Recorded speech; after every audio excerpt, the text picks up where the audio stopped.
Welcome to the Smark Foundation podcast. I'm Aaron. This is Adam. Oh, hi, Marks.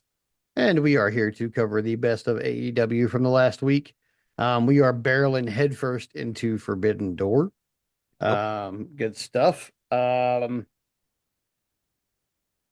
I mean, I really don't have much for an intro. We got a pretty decent little I call it in do. the ring segment coming. What you got for the intro?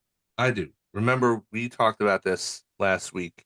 Oh, When yes, our yes. last episode, we went the entire collision review without mentioning once that Paul Walter Hauser was on commentary the entire time. I hope I they don't know never do it how again. that's.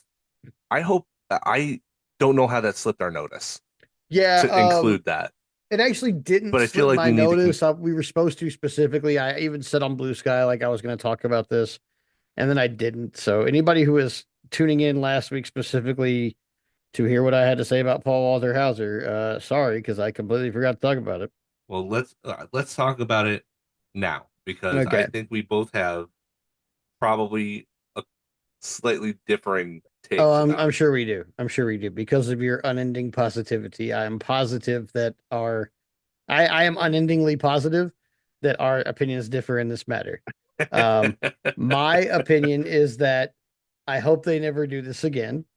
Um, I will give you a why, and I have a valid why, I think, coming from the business perspective of this. All right. Paul Walter Hauser has no business calling anybody a mark. He has no business saying things like work or gimmick or any of that shit, especially not on fucking commentary. And I take a bit of an issue with him describing himself as a professional wrestler. And and and I and other than that, okay, like here, let's get this. Other than that, he was unobtrusive. He was actually kind of funny, and there are some definite times from Saturday that I thought he was funny. Okay, he wasn't like out of place. I thought he fitted naturally with the guys in some place, and most of the time, I thought he was being very respectful. But yeah. there's just these No, little yeah. excursions that he took that I'm like, you shouldn't. I also think Mercedes Monet shouldn't say things like Mark on fucking television. So it's not just him, it's everybody. I'm not discriminating here. So are you what about the Young Bucks being described as jobbers? Mm, mm, mm. The fans are doing that as a chant. I don't like it when I don't like when the program uses the insider terms in public. I that coming from the fans when they're chanting it, not a problem. Coming from the So what commentary happens desk, when the a pain in company my ass. acknowledge what happens when the company acknowledges what the fans are doing, but the Oh, they fans can are doing acknowledge what the insider fans are stuff? doing. That's I mean that's what the fans are doing. That's what they're So doing. You know. if on commentary they say, "Oh, well, I mean, they're getting called jobbers," like, That's different because that's what's happening. They're okay, just calling what's happening. They're okay, not saying, oh, they're jobbers now. If they need to make sure they hold that line, basically. yeah. Um, because that is kind of part of that story, but at the same time, like, because they're being presented as jobbers. But Which they're not even. They've got like a 50-50 record yeah, since the but whole for thing. somebody who would be classified as like a celebrity jobber to come in and say this type of shit, I other than that, I kind of enjoyed his commentary. I These things would make me never call him back though. Just well, these. here's the deal, as far as I see it. Um, here's a guy. I don't disagree with you. I want to start out by saying I don't necessarily disagree with you that the insider terms and all that stuff, but that's something that can be chalked up to inexperience and nerves. You can correct that. Um, that being said, I had a little bit different take. Like I enjoyed him on commentary up until the point where it made it very clear that he knew more correct wrestling move names than Tony Schiavone, and that made me sad. Like, I don't want Tony to like lose his job. I love Tony Schiavone. He's one of the voices of my wrestling childhood. I love the man to death. But I guess what the stark thing that was made clear to me when PWH was on commentary was, yeah, like Shivani isn't really able to keep up And it's like, it's one thing for me to be like in my own home. It's like, not a power bomb, Tony.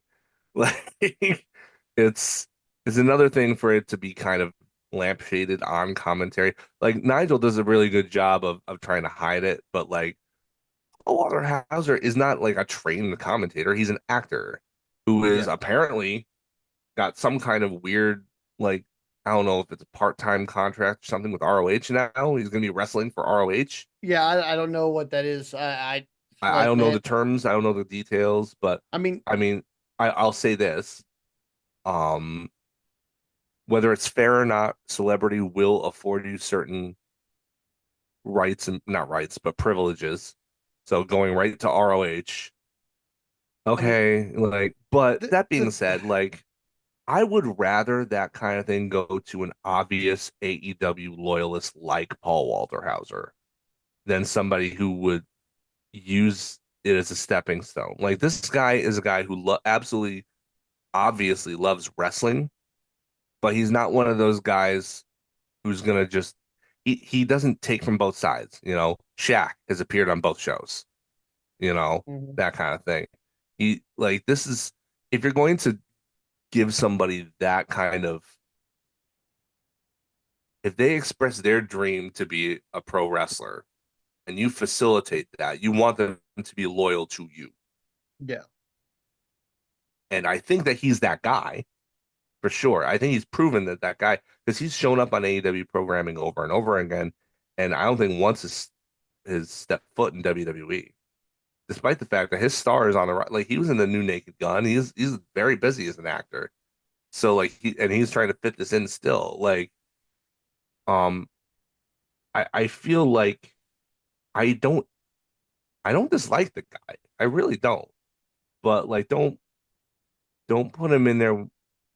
Don't have him do like you said the insider terms. Like keep it honestly. Just tell him to keep it kayfabe on commentary, and that probably sorts itself out. But don't put him in there with anybody that he's going to accidentally embarrass. Yeah. You know, like he's younger, his mind is sharper. He probably grew up with this, and so it's like us. It just sinks into our brain. It's just immersed in that stuff. We know like what Ric Flair said, I've forgotten more about wrestling than you've ever learned. Like that Hmm.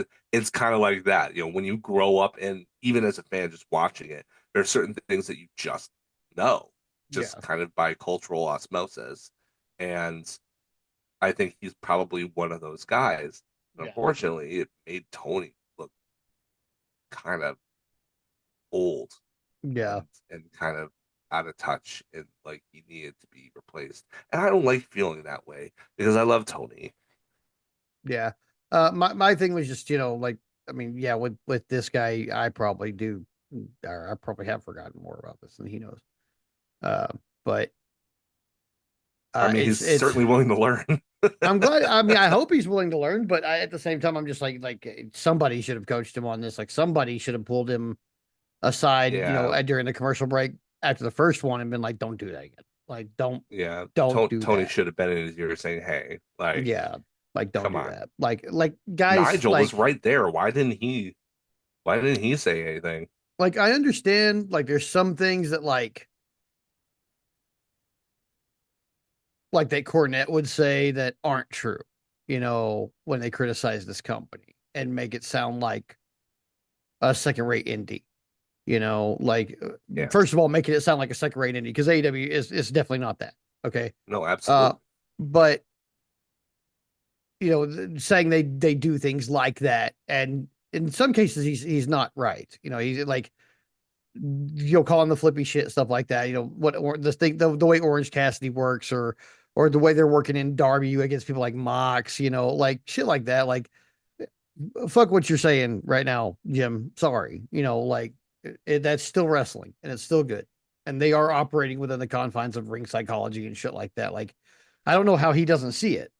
Having Because 30 the years stuff on that on me, well, it's Um, because this is the Venn diagram of stuff that we like, and then this is the circle within this big circle that he likes. I mean, it's with all the stuff that he likes is generally the same stuff that we like. We just happen to like a lot more stuff Mhm. in addition. And But his he's just got tunnel vision, but laser focus. if he said that Paul doing this stuff on commentary made them look like amateurs, I would have to agree. Yeah, I can't And really disagree with him I there can't either. disagree with that. Like it that's if he said it. If he didn't, cool, I'm saying it. Um, And I agree with me. I know I do. So, like I mean not always, you're but anything like today, me, and I yeah. know I am. And I know I am. Oh, uh, but yeah, but like I have no ill will towards Paul Walter Hauser. no, I think not that at it's all. Not great at that all. I think that it's great that he wants to be there specifically. I think that's amazing. I know that Mhm. he's done some work on some other indie shows and stuff like that. Like He he does like absolutely GCW and loves, stuff, I think. Yeah. yeah, like he absolutely loves pro wrestling, and I'm never ever gonna hate on anybody who absolutely loves the art of pro wrestling for what it is. GCW is like the unspoken gray ground where everybody gets to go compete. Kinda, yeah, Because yeah. they somehow have a relationship with WWE and AEW and Although are the not relation, being like shit on by either party for nope, that. Like it's I don't know how they did it, man. Whoever owns I don't know. GCW, you're a fucking genius. Okay. And I'm sorry for not saying that sooner. I don't really like your product that much. I don't get to watch it that much either. But the fact that you somehow worked this out where you have like blood sport events and shit, and you've got like, Natalia and And then fucking after, like yeah, this is the AEW same people on company there, that can like have. what? Is the same company that boasts hosting both uh Bloodsport and Effie's Big Gay Bash, like Don't they and also Joey do like Janela's the Spring Joey Break. Janela spring Yeah, break? Yeah, with like yeah, the Effie does like a big gay brunch during that. yeah, And see, I yeah. gotta go do It's this one week, but I never know when they're doing it or where. So it's like it, I'm they do not it a one of those couple. in the know wrestling fans who like I don't know where to watch GCW. I don't know where to follow them online. I don't know any like people like you do a wrestling podcast, you should know all that shit only about AEW guys. You Yeah, know why? Because I'm a fucking busy human being. Okay. yeah. So only about AEW. Like I used to watch WWE only because I did to cover it for this show. I And then we also, stopped doing that. yeah, So I also still watched AEW. I don't have a reason to watch WWE anymore, or I want for that matter. So I don't. I only do AEW now. I only watch AEW. I don't watch New Japan. Like if somebody's like, I don't watch TNA. Like all those people who are expecting me, and still no one has explained to me who Ace Austin is. All I know is after Saturday, he's fun to watch. yeah, Like that's all I I know a know. little bit about I him. don't know shit else about him. I asked people on Blue Sky to explain to me on the thread, like of a of a a prominent poster who gets a lot of engagement, and no one explained him to me. I was like, for the Wow, really? uninitiated, me, I don't know who this person is. Can someone explain it? Because like, unlike they usually do, all they said on commentary was like he was part of the Bullet Club and he was a former Yeah, world tag team champion, but they didn't yeah. say where. I heard on what culture that he used to be in TNA. I didn't know that. Hmm. Yeah. But being part of It the was Bullet him and Club, Chris I'm Bay. assume that means New Japan. Uh, it was apparently, from what little I know, he and Chris Bay, who infamously got Broke injured, his neck. Yeah. yeah, and uh, And famously gets support from everybody. CM Punk on yeah, one side at WWE and AEW. yeah, everybody loves Chris Bay. Mm-hmm. They were tag team partners. That's where they won the tag belts, was in that, and that was like the only, for a long time. I think that was the only Bullet Club representation in TNA, and I think Mm-hmm. I want to say it was it Jay But is White? Max and Jeremy before Bullet Club? Was Generation Um, Me pre Bullet Club yeah, shit? yeah, that was about Okay. 5 or 6 years before. So it's not as Yeah, old as people like, because every time I hear people talk about Bullet Club, they're like, oh, they talk about like it's like this storied thing from like 30 years ago. And I'm like, those guys aren't yeah, even that no, old. Like, I'm pretty yeah, sure Matt and it's Nick Jackson are barely 30. So, like, what are they y'all talking about? the debut of Bullet Club was in 2013 when they really started picking up. I think was around 2015, 2016. Like that was when they had a working relationship with ROH. Young Bucks and Kenny Omega would go there, and and Cody Rhodes joined because he had just gotten let go of the Mm. he just asked for his release from WWE, and they all joined Bullet Club. Like it was the hot thing in Japan, and that translated over to Ring of Honor, where the Young Bucks were taking bookings, and the stable just blew up, and it was like the hottest thing outside of WWE at the time. Uh, it's still going, but I mean, its glory days are long gone. Oh yeah, yeah, for sure. You know, It's had about 1 million members at this point, from what I understand. So, yeah, it's definitely. It probably has had more members in its history than NWO had by the end, oh fuck, that was a most lot too. likely. Like, like if you go to the Bullet Club Wikipedia page, just look at the list of Bullet Club members is its own article. That's how many there Yeah. are. All right. Yeah. Well, yeah. I'm not gonna be reading that today. So Um. yeah, Yeah. I mean, Uh. you should go to the main page though. The championships and accomplishments. Holy cow! Like, um, across all sorts of different promotions. Like, just look at this. This is AAW, All Elite Wrestling, All Pro Wrestling, Battle Championship Wrestling, Canadian Wrestling Elite, CMLL, Global Force, DDT, Defy, NWA Smoky Mountain, Family Wrestling Entertainment, Future Stars of Wrestling, German Wrestling Federation, Impact slash Total Nonstop Action Wrestling, Melbourne City Wrestling, National Wrestling Alliance, New Japan, obviously, Pro Wrestling Guerrilla, Rocket City Championship, Renegades of Wrestling, Revolution Pro Wrestling, Ring of Honor, Slam, Texas Wrestling Cartel, TNT Extreme Wrestling, World Series Wrestling, Wrestle Circus, What Culture Pro Wrestling. Like, that's an incredible reach. And then you have all like A lot of those the Bullet promotions are Club. dead now. Yeah.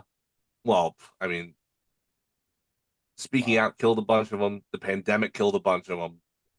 Pandemic more than anything, I think More killed yeah. indie Like wrestling. I all mean, the most of those English ones got killed by speaking out.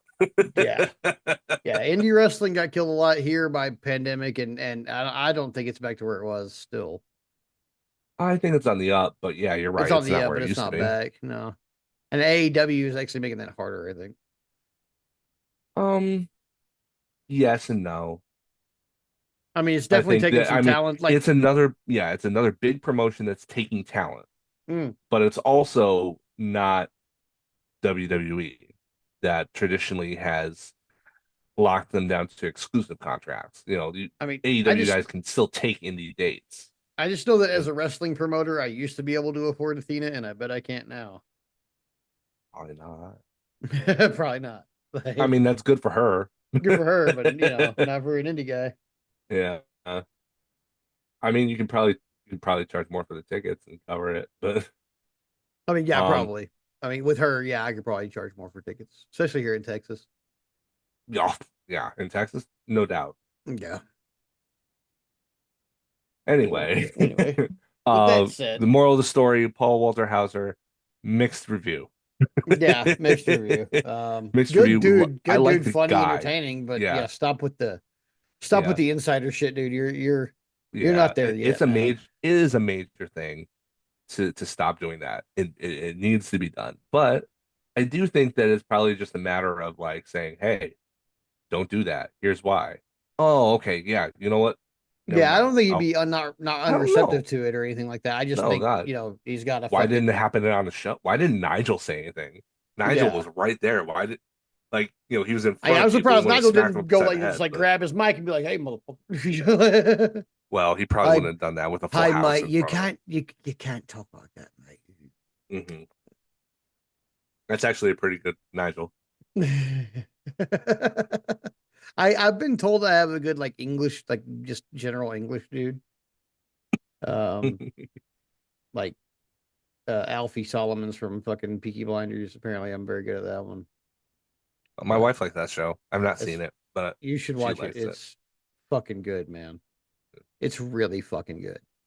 It's it is Godfather level high gangster drama, dude. It is just the best shit, man. It really is. Like, I can't wait for more. Like, I'm dying for some more of that, and I'm told I'm getting more, but I'm not sure when. So, All That right. said, we don't cover that Yep. here. We cover AEW. And This is Dynamite true. this week came at us from where were we at this week? Andrew Cincinnati, J. Brew. Ohio. Yeah. Remember, this is the same. They were here earlier this year. This is the same venue where you saw. I'm pretty sure you saw Tony Storm up in the rafters with the trans rights banner. I think this is the same place. Oh, okay. So kind of okay, it's like not a shorter Dynamite than normal. It was still 2 hours, but like there was only like 11 or so segments in this Dynamite, which was kind of weird.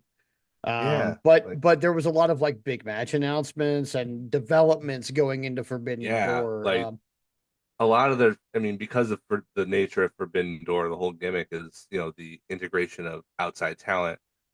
It had been earlier in the year, in years past, but they kind of Mhm, switched because, of the availability of to the stadium. the stadium. So instead, All In was in July and Forbidden Door was in August, which meant it had to compete with the G1. Meaning, Yeah. oh, by the way, congratulations to Konosuke Takeshita for Yeah, winning for the winning G1. G1. Holy shit. Amazing, You know him and fantastic. he is going to come out with the proudest looking phallus standing next to him. Hmm. With that big old trophy on fucking Dynamite this week, probably. And then we're Yep, going to get a Takeshita versus somebody from NJPW match. probably. I Please, dear God, not evil. I'm still crossing my fingers that none of these Evil are sucks evil. so much. I'm glad Okay, Tony okay. Khan doesn't So, like evil. you know how I told you okay, anybody who listened to the show last week, I asked like I said I had heard Evil sucks and we talked about how he sucks and stuff like that. I had at that point not seen an Evil match, okay? I'm a very firm believer if in doing something and maybe not liking it but definitely doing it again to make sure I didn't like it. I watched 3 Evil matches that was about 45 minutes of my life that I'll never get back, that I want back immediately. Mr. Evil, if we ever meet, I'm going to demand 45 minutes of your life from you, just so you know. Also, please stop apparently the wrestling. You're match fuck awful. Okay. apparently the match with Takeshita was good and like the best evil match in a while from everybody that I've I seen. hope so. I might go watch that one just because Takeshi is in it, but I did watch 3 matches of his from previous. I Yeah. forget who all it was again. One guy whose name I definitely cannot pronounce again if I try because I don't remember who it is exactly and I don't want to butcher it. One was definitely against like Tanahashi, Yeah. and it was not Did, very. was Tanahashi it a can't move was that it well. It yeah, was like was it it was so old it was recent Tanahashi, Tanahashi. not young Tanahashi. It was recent Tanahashi, Okay. and it was not good. It was fucking bad. And then the other one was maybe Gabe Kidd or somebody like that. It was a white dude. Um, Hmm. no, no, it wasn't Gabe Kidd. It was somebody else. Can't remember his name, but I don't know. I just looked up evil matches and I was greeted with a plethora of them. Yeah. And on every one, I read the comments that I looked at, and they were all kind of in agreement with me, like that this guy was not very good, and it was like, how is he in NJPW and getting paid huge money to be this bad at stuff? And I don't know. I think it has something. I like the whole House of Torture gimmick is basically they're they are American style heels Yeah, I in hear New Japan. Japanese fans hate these guys.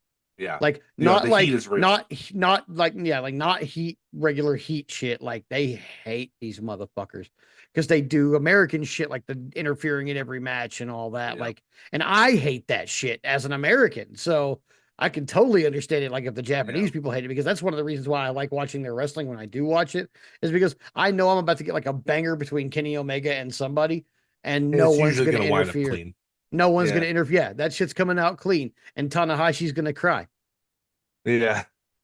So like, yeah, I'm not worried about that shit. I know like Yeah. there's not going to be some like Bullet Club interference, even though Kenny's Yeah. part of Bullet Club or whatever. Like I know that's not happening. So this shit did, but like when I am exposed to it, I don't like it, and I don't like Evil. I think the matches I have seen, fuck, dude, like, ugh. Evil's bad. Okay. Dear Evil's bad. Japanese wrestling, if you want American wrestlers that act American that bad, I can get you guys who are at least technically better than Evil, even though they're greener than squirrel shit. But I'll send you some guys. They're cheap. Well, I mean, that was the whole point of Bullet Club anyway. It was initially designed as a faction of Gaijin. Like Mhm. initially, they didn't have any Japanese guys in the faction. It was Westerners doing Western heel things, and that's what got them over.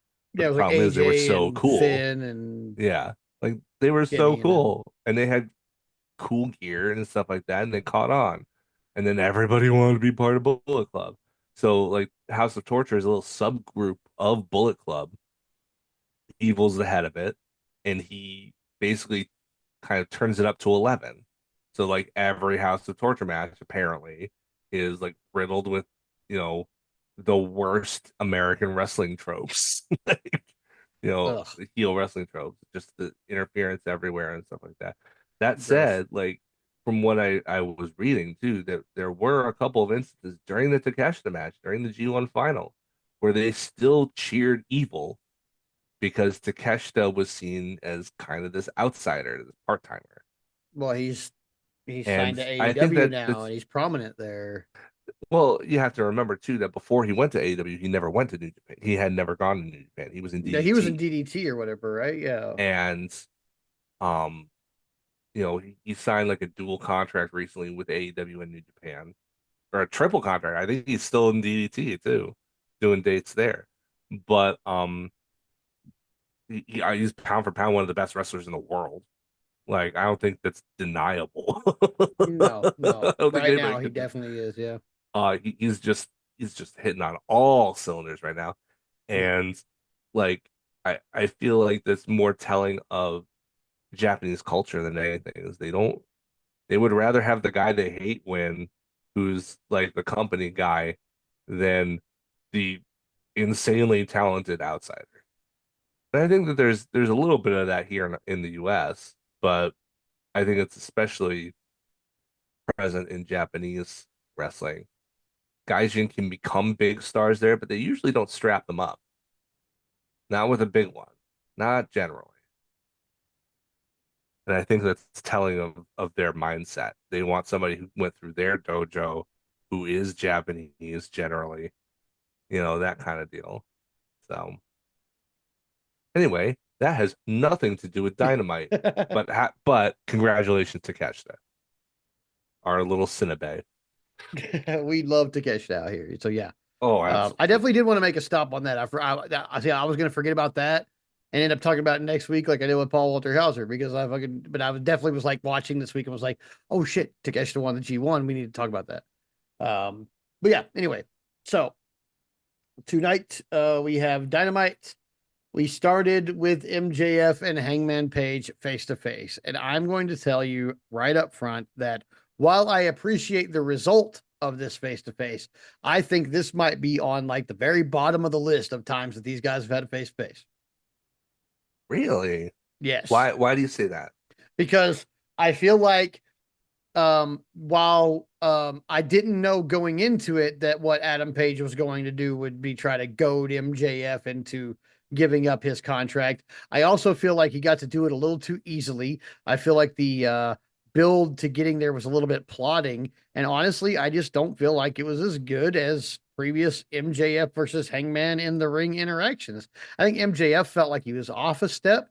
I also feel like the emotional level that MJF was at when he did finally give up his contract was a little too high compared to the rest of the entire segment. It just little stuff like that, like acting shit, really, theater Mm. shit. Man, hey, like he definitely shouldn't like what he said here should not have worked MJF up that much.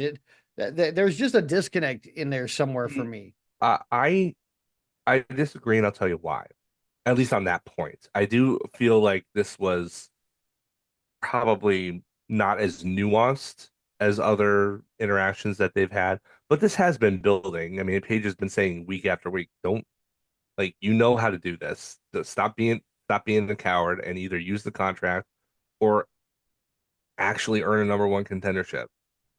Like just beating Mark Briscoe didn't inspire Tony Khan enough to just give him name him the number one contender. It wasn't deemed a title eliminator or anything like that. So Yeah. like clearly Tony Khan wasn't as impressed with it. So why would Hangman Page? So like this has been built, but I do agree that it's been kind of dumped in here more, more or less kind of matter of factly. Mhm. That being said, I will disagree with you on one thing. I think that MJF's reaction was justified because normally he's used to dealing with really stupid baby faces, like most baby faces are. You can rile them up and you can get them emotional and everything like that.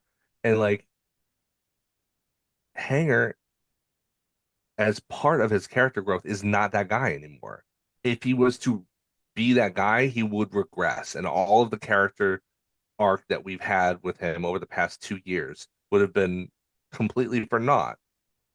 I like seeing a smart baby face that's like, dude, I know what you're doing. Like, this ain't gonna work. And for MJF, who is at heart a petulant child, it made complete sense for me for him to see that what his previous tactics, which had worked against Hanger, no longer work, and he didn't have a backup plan. And so, yeah, he's gonna, like a petulant child, throw a tantrum. All he wants to do is be taken seriously. He just, he just doesn't want to do the work. That's MJF's entire character. Like he knows that if he can, he's like that really smart kid in high school that takes all like all the advanced classes but doesn't do any of the work and just skates by with a C. You know what I mean? Like Yeah. he thinks that he can just get by on his natural talent, doesn't have to do which is substantial, and that he doesn't have to do any of the work because he thinks he's smarter than everybody else. Hmm. Well, now people like Hangman Page are catching wise to him, which as a fan of almost 40 years, it's like, thank you, a babyface who isn't absolutely stupid in the face of obvious heel tactics that you would presume they would be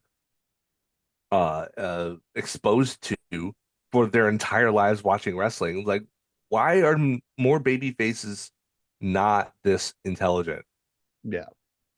So for That's me, fair. it was not so much uh I was happy for Hanger more than disappointed in MJF because it was like, oh, thank goodness we're not just doing away with the characterization that we built so long up with him. He's actually doubling down on him being like this smart, confident, you know, you know, champion with the fans behind him. Like this Hanger is a completely different character than the Hanger that was first won the belt Hmm. a few years ago. Completely different character. This guy is a monster who wants to be redeemed, but he's certainly willing to go there Yeah. if necessary. So I don't know. Anyway, I liked. Was it a little uh exposition dumpy? Yeah, but in the end, I was like, I was just glad that they just went along with the characterization. Even if the actual things said weren't like anything overly special or things that we hadn't heard 1,000 times before. Mhm. Like, how many times is he gonna call MJF a gutless coward? How many times is MJF going to call him Seabiscuit? Yeah.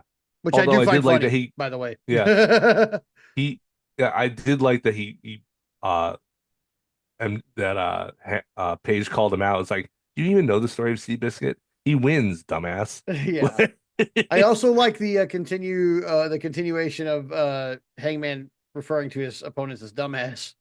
Yeah, Because dumbass is one of my favorite things to call people I don't like. And I love yeah. that Hangman is kind of like, I know Hangman Page is probably at least 10 years younger than me. Yeah, I can look it At up. least. But his attitude towards English Ivy, his alcohol consumption, and his general grumpiness lead me to believe that his soul is at least as old as mine is, if not older. And one of He my favorite things to yeah, say when I am not in favor of someone is dumbass. yep. So, He just turned 34 a few weeks ago. okay, so he's actually only 8 years younger than me, which doesn't make it as weird a difference, but still, his soul is at least as old as mine. I mean, we Yeah. we both have a lot in common. Like we hate pest plants. Well, it's actually I almost like English ivy as much as he hates it because I have it growing all around my property, and I just let it because Texas is ugly and English ivy is pretty. Okay, like I Yeah. understand where he Mm. might be coming from because Virginia is pretty and Virginia it is has very pretty. woods and it's beautiful. Like I loved Virginia Yeah. when I was a kid living there. And so like I understand where he might not like it, but Texas is ugly and almost nothing here is green. And guess what? English ivy's fucking green, yo. So guess where it Yep. gets to grow? Guess what? I let it grow here. Also because the main plant of it that grows the fastest is not attached to my property. It's attached to my neighbor's garage. But that wall of the garage is just part of my fence. But I'm not Ah. cutting that shit off their garage. I'm sorry, neighbors. He was actually he might be able to hear me. He might be outside. He was actually mowing earlier. I could hear him, but thankfully the mic wasn't picking it up. But yeah, sorry, man. I'm not cutting down the English ivy. Because yeah, because But everything's brown here and it's pretty and green. yeah, But yeah, so as having visited you at home, yeah, it's really yellow out there. yeah, it's yellow out there. Lots of sand and dirt, not a lot of grass. Like it's pretty much like polar opposite of where I am, where like, I'm surrounded by trees. Yeah. Like I don't even live in the boonies. I live in the burbs, but I'm surrounded by trees. See, I want to be somewhere in the boonies where I can be surrounded by trees, away from people. Yeah, yeah. Yeah, that might be happening sooner or later. We're at 6 months now, man. She can get transfer out. So, um, anyway, But yeah, so the end result of this was that MJF is going to execute his contract, and we get this situation where both contract winners are cashing in ahead of time for the same date, which means that we don't have to deal with this. Will they? Won't they? Is it going to be a running thing for the whole year? yeah, and yeah, also kind of ditching the. I don't know. We I still want to move further away from money in the bank type shit, which I still feel like this kind of falls under the guise of. But I also am glad they're both just going to go ahead and do it, and then we got like a whole year of not having to do Yeah. this shit. See, like I don't mind the gimmick on its face, but the problem is that, it's a 20-year-old gimmick, Yeah, and you've done almost everything that you can think of to do with it. And then once they introduced um one for the women as well in WWE, it's like, oh, now we have to worry about two of these things hanging around. And it just got oversaturated by the time that type of gimmick came to AEW. hmm And so I insist that the gimmick in and of itself is a great one. And you can tell that because it's lasted as long as it has. But it's oversaturated. yeah. After that, we had our first match. We had John Moxley versus Kevin Knight. I thought this was a banger. I thought it was really good. John I thought this was Moxley, good. I think he is doing the thing where he's like raising people's stock Mhm. because Yeah. no spoilers or anything, but he did the same exact thing the on Saturday with Speedball as a whole instead of just Kevin Knight. But yeah, he's like doing this thing where he's like getting in the ring and he's making somebody look really fucking good, but before beating them eventually, of course. But Yeah. he is like, there were a couple of moments in that match where I was like, oh, maybe Kevin Knight will win this match. You know, Yeah. I think his match with Speedball the prior week was a little bit better. I think I think Speedball is helped by the fact that he's a little smaller than Kevin Knight because it gives him that kind of underdog thing visually. So his comebacks seem, you know, you want to get behind it a little bit more because like, yeah, little guy, beat up that big guy, that kind of deal. That yeah, said, I mean, Kevin Knight absolutely, I mean, they told a completely different story here. And Kevin Knight, I think, is really, really, like you said, his stock is being raised here. And absolutely Moxley going in, and he's still beating these guys, and he should Yeah. for the most part. He's a four-time world title holder. He shouldn't be losing to this level of guy yet. Probably in like 2 years, he should be like putting most of them over. But like right now, coming off a world title that you had to pry from his cold, dead hands, like no, he shouldn't be putting these guys over yet. But he should. I mean, he shouldn't be doing the job then. He is putting them over in the process. I should say Yeah. that. Like he's making these guys look good. He's cheating to win still, so it's like okay, you know. What I really liked here was the finish, and that's kind of what inspired me. What inspired me to text you about what we're doing for our Calling in the Ring segment today. Like I can't remember the last. I think they called it a Darce choke, but it looked more like an anaconda choke to me. Yeah. But Yeah, just look like because he was Anaconda to upside me. down and but like it's been established before that Moxley has trained with American Top Team and stuff like that, and has added MMA elements to his game. But I can't remember a time that he locked in that choke before. So I kind of No. like the surprise of it, you know, like to show that he has more than one way to beat you. It was Yeah. very Japanese, in like because in Japan, your finisher isn't necessarily your finisher. Yeah. Um, So yeah, so after the finish there, they of course the Death Riders start beating on Kevin Knight. Then Speedball comes out and tries to save him. He starts getting beat up, and then here comes Darby, and he's got a skateboard and a body bag. yeah, And why looking is it every time he brings rad as that hell. skateboard out, he hits Yuta in the face with it?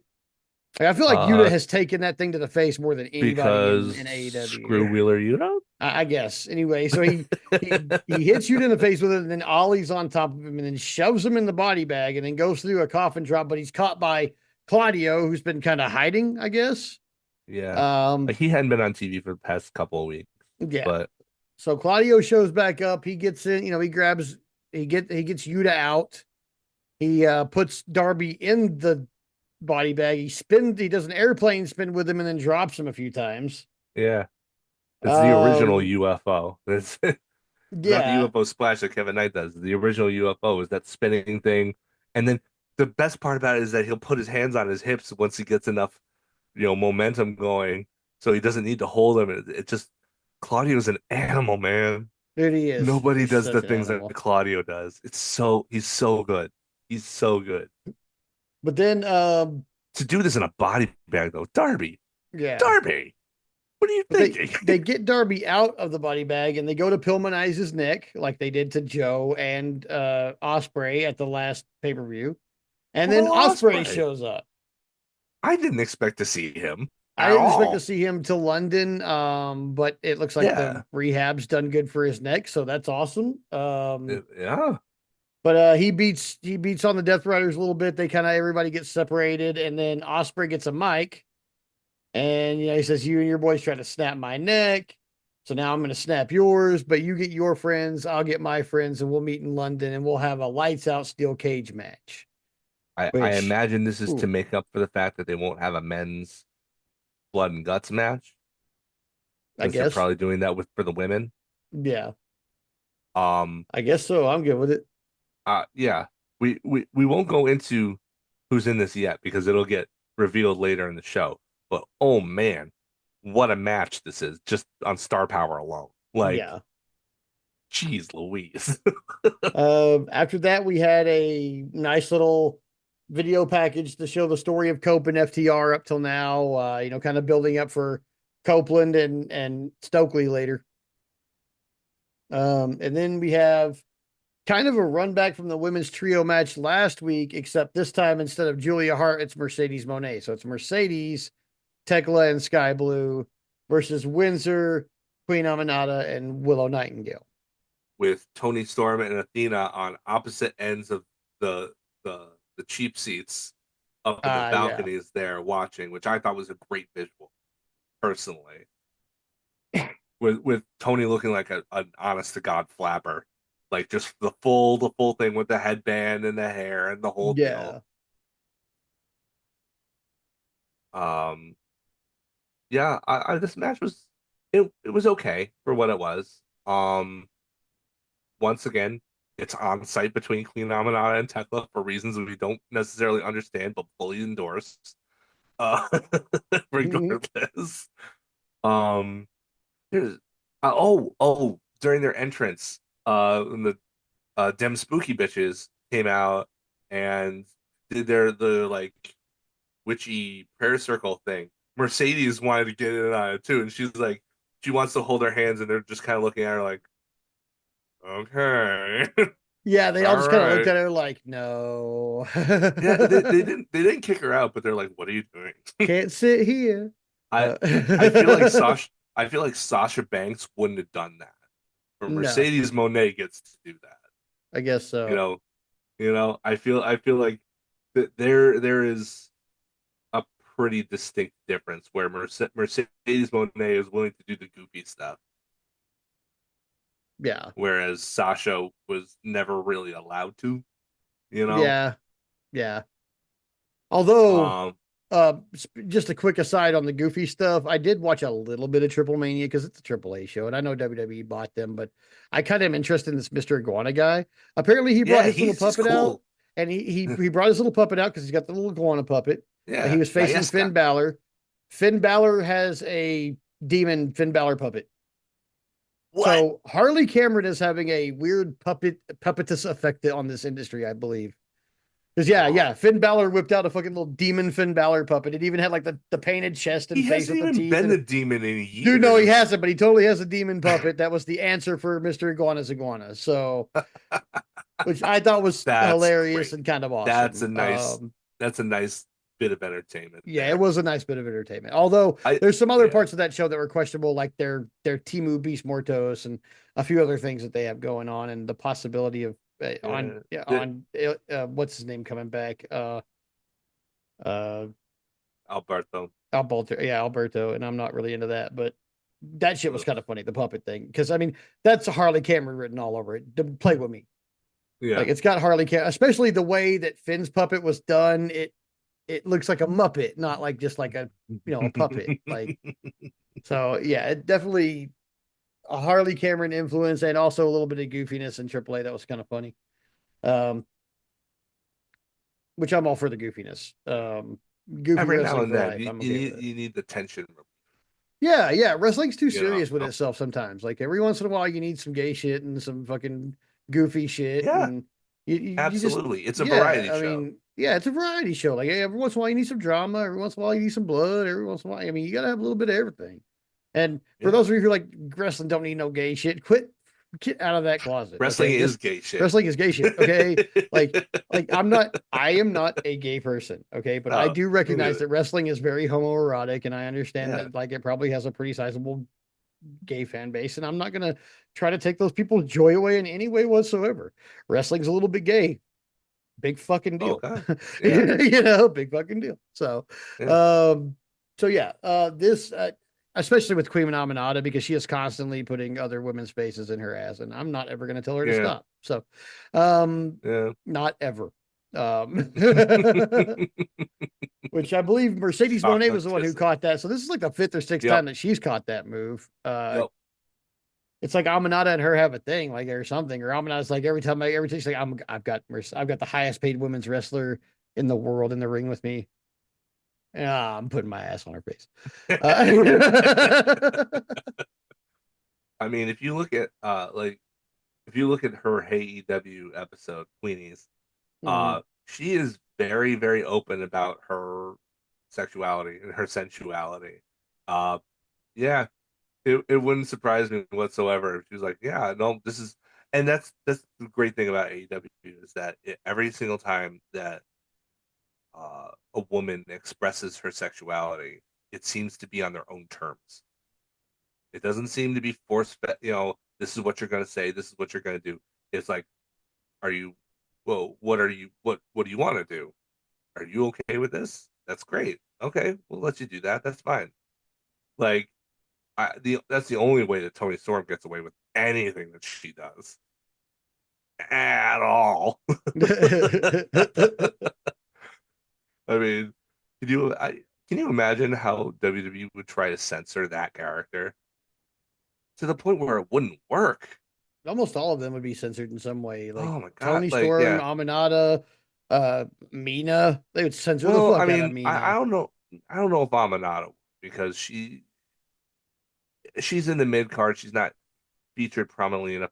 And the chocolate kisses thing, like you've got Stephanie Vaquer over there doing the skull humping.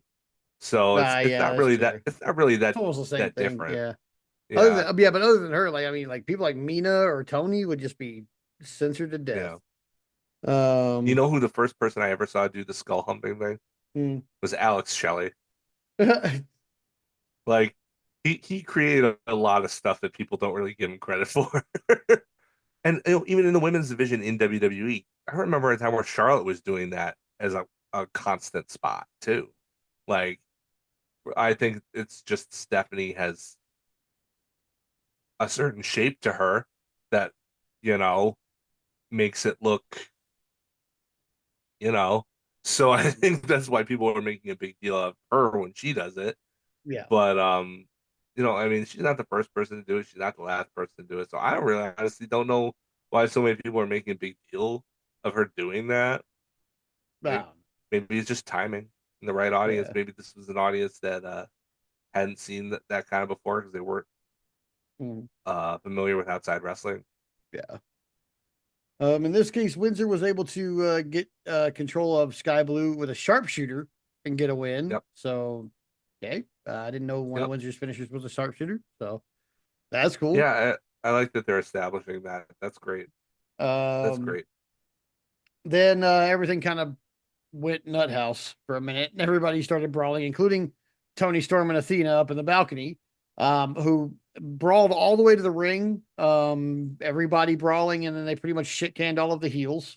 I loved how this was set up too, because they start with the brawl in the audience, Mm-hmm. and then they disappear, and then everybody who's still in the ring, they start brawling, and they go to the back, and then Athena and Tony come out from the back to go to the ring. So like Yeah, your your attention is purposefully led instead of being tried to um try and catch everything at once, which is something that will be brought up later in the show. yeah.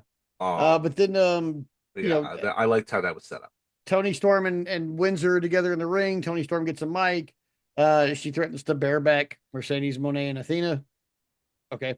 And Yep, then the match is made official. So next week in Glasgow on Dynamite, we have uh, Tony Storm and Alex Windsor versus Mercedes Monet and Athena in a that's a tag big match. match. That is a That's a big match. big Yeah. match. That like, That's real yeah, big. that's kind of crazy. Like Yeah, like all the between women's talent in that match alone. Like, holy shit, that's a lot. the lowest on the totem pole is out in that match is Alex Windsor because she doesn't have a belt, and she's not hometown but close enough. She's Oh, UK, she'll so be the she'll get the hometown biggest girl in pop the of the night. UK. Yeah. She'll get the biggest pop of anybody in that match, regardless. So uh, it's really wise to put that on the Glasgow show because you see So that UK crowd react to her, and you know, perception is reality, right? They're gonna see yeah. that at home and be like, well, I wasn't so high on Windsor now, but maybe I should give her another look. Yeah. That kind of deal. It's smart, real smart. Um, yeah, yeah, it is. So after this, we got Will Ospreay and Renee backstage. Um, he's talking about his steel cage match and how it wasn't forbidden Dory enough, so he made a call. And he kind of mimicked speaking to the president of New Japan, and then says that Hiroshi Tanahashi is going to be part of his team for the tag match, which I didn't want Hiroshi Tanahashi to wrestle on this card, but this is the place to put him, to be perfectly Yeah, honest. If he's going to be in the on it, big this is it. multi-man no Big multi-man DQ match where he can thing. be protected, you know? I saw somebody on Blue Sky pitch that you could sell that his knees were so bad that he couldn't get into the match. Like he'd be the last one announced, and he's still making it to the ring by the time the finish comes 20 minutes later. He gets up on the top of the cage, hits everybody with the splash, and then just pins somebody for the win, and that's it. You're done. You're out. I'd be okay with it. Me too. I'd I be mean, okay I with think that. that's hilarious. I I've think never that's seen a 20 fantastic. minute long slow burn like that, but I'd see it. Yeah. It's Tanahashi. Um. Like he's the ace, man. His Yeah. knees are just gone. They've disappeared. There's nothing holding his legs together. Yeah. But it is Um. always a pleasure to see that man. I love Hiroshi Tanahashi. So Now, I'm after, glad. Best part about this segment, though, you didn't even mention it. Best part about this interview was Renee asked him how his neck was, this is where I'm and going. he got kind of evasive about it. I'm like, oh, okay. This is the way that you're giving the heels the access to the win here. They're gonna beat up Will, and they're gonna, you know, he probably isn't really cleared yet, not fully, but he probably pressed to Tony that he wanted to make this show because it was in London, and Mm. probably pitched, okay, well, write me out during this kind of big schmoz violent, weapons fest. And then I can be gone for however long, but I just don't want to miss this show. He probably just convinced TK to go along with it because he's Osprey and TK loves Osprey. And why wouldn't you? Yeah. I mean, if you have that guy working on you, that incredible loyalist that he is, um, how can you not? I mean, who's arguably the best wrestler in the world? Uh, how do you not? Like it must be a tough decision, considering his health. You don't want to put anybody's health at risk unnecessarily, but like I could see him getting talked into it. Mhm. We will So, see. He also asks Renee to have a chat with her husband next week, which, if I know Moxley's you character based on all these mobsters and gangsters and bad men and movies that he don't studies, mention her. you don't bring her into that. Is not how you get to the man. You No. ask the man for a meeting. You don't ask the wife, and so that'll be a point of contention. I'm assuming. But they should have a chat on Dynamite. We'll see how that goes. I'm Yep. assuming it's gonna be like you hurt me, and now I'm gonna have that ass. So we'll see how this Yeah. all goes. This may be where they do the write off right here. Yeah. Um, but yeah, we'll see where that goes. After that, we had Adam Copeland versus Stokely. And you know what? This was kind of fun. I'm not gonna lie. This was fun. It was sports entertainment-y, but it was fun. I thought that they wrung as much fun out of it as they could. Yeah, Like, especially with Stokely trying to spear Cope and just bouncing off of him 3 times in a row and you selling know, it as if he hit a brick wall with his head. I thought my favorite part of this match was when he goes out and asks the crowd about Stokely, and he asked the girl like, "Could he ever get with you?" And she's like, "Is this a real question?" Oh, perfect answer. I don't know if she was a plant or not. I kind of hope she But wasn't that because it'd was make the it answer to funnier. give right there. That was the best answer she could have given. Like, that shit was funny as hell. This match was funny. It had me entertained. Yeah, Um, it was. I mean, I kind of figured FTR was going to show up. I mean, yeah, it was 50-50 though. I mean, they could be real heels and they could leave him hang out to dry, and he's still going to be, going to them for approval and shit, which creates a whole new psychological level of this. Or they come out and it creates a new physical level of this, which is what yeah. happened. They came out. But then Christian Cage shows up with Spike to save the day, which was I didn't I didn't anticipate expect that. that. No. No. I mean, Um, remember the week before that, he was basically saying, "Yeah, I don't apologize for anything." right. That was the gist of that long meandering promo Yeah, was that that, yeah, bullshit. he was like, yeah, I don't apologize for anything. I'm an a-hole. Deal with it. Like, But then almost immediately after Christian shows up, so does his former sons.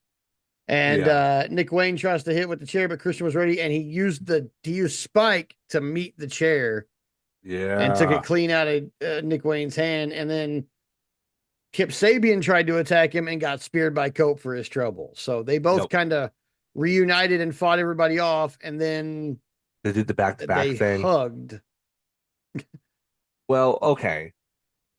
Cope hugged Christian, and Christian hugged back after a moment's pause, but it wasn't like an enthusiastic thing. Hmm. It wasn't like a I'm sorry thing. It was like, okay, this is happening, I guess. See, to me, this would have made more sense if Kip and Nick had come out first.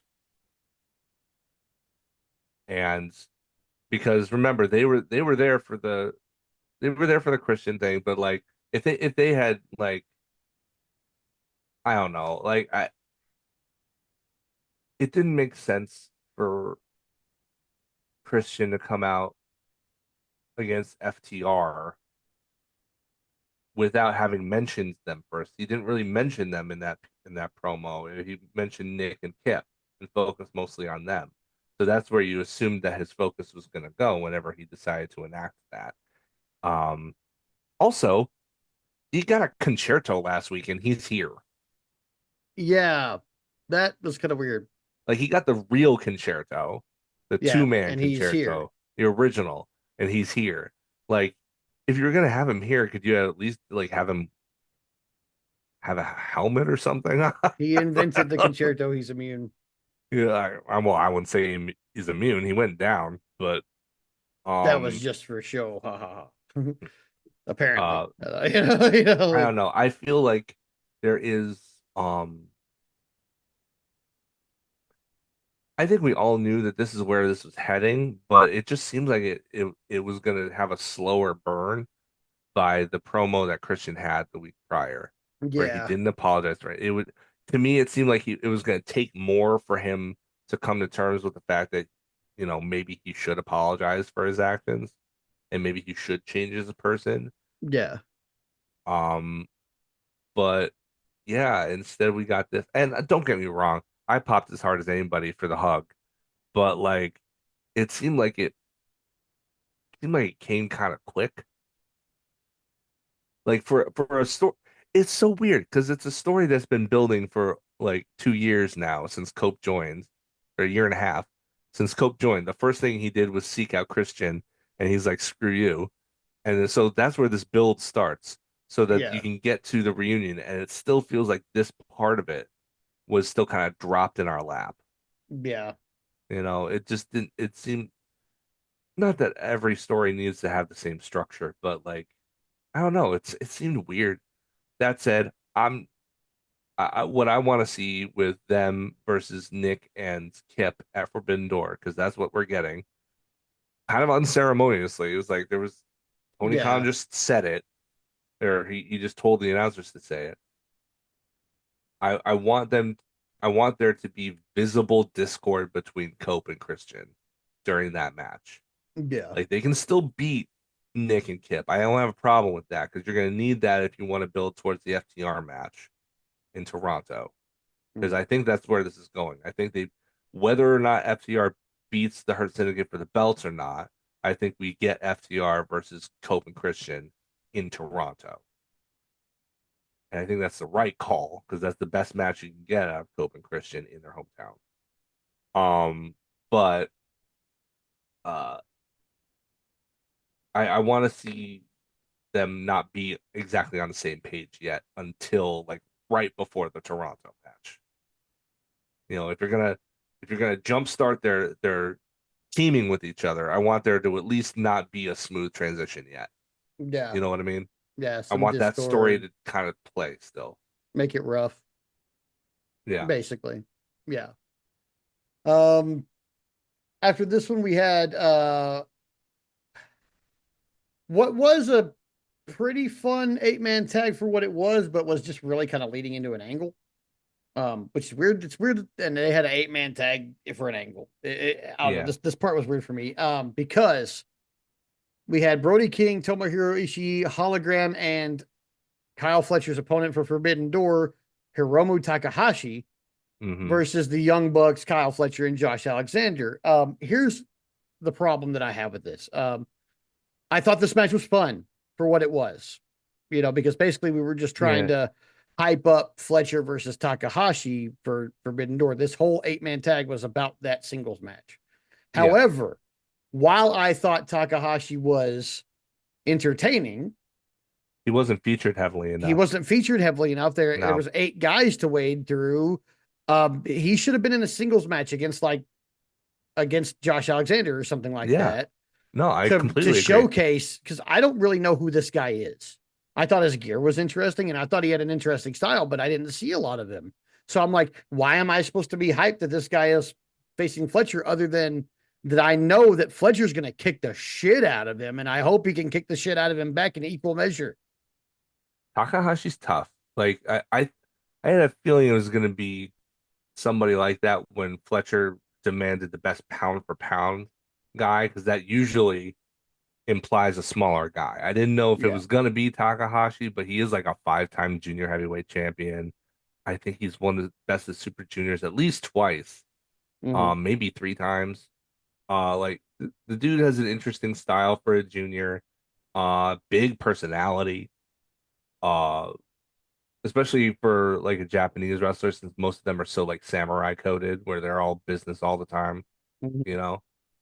Um, but yeah, I mean, like I'm interested in seeing that match. I'm excited for that match. But yeah, I had the same thought you did. Like this was not the way to highlight that man's skills. Yeah, exactly. I mean, there's a way you do this same match and allow for that. Yeah. What you do is you have the Young Bucks, Josh Alexander and Kyle Fletcher take out one by one Brody King, Tomohiro Ishii, and Hologram until uh it's just Takahashi in the ring, and have him just kind of clean house and Yeah. come back, have him do his own comeback in spite of getting beat down, since there's nobody to tag, show what he can do, and then you still have him beat him. And you knew that between Hiromu being the surprise on this team and Hologram being on the same team, you knew which side was going to win anyway. Yeah. If Yeah. Hologram is on your team, you're winning. Oh yeah, that's for sure.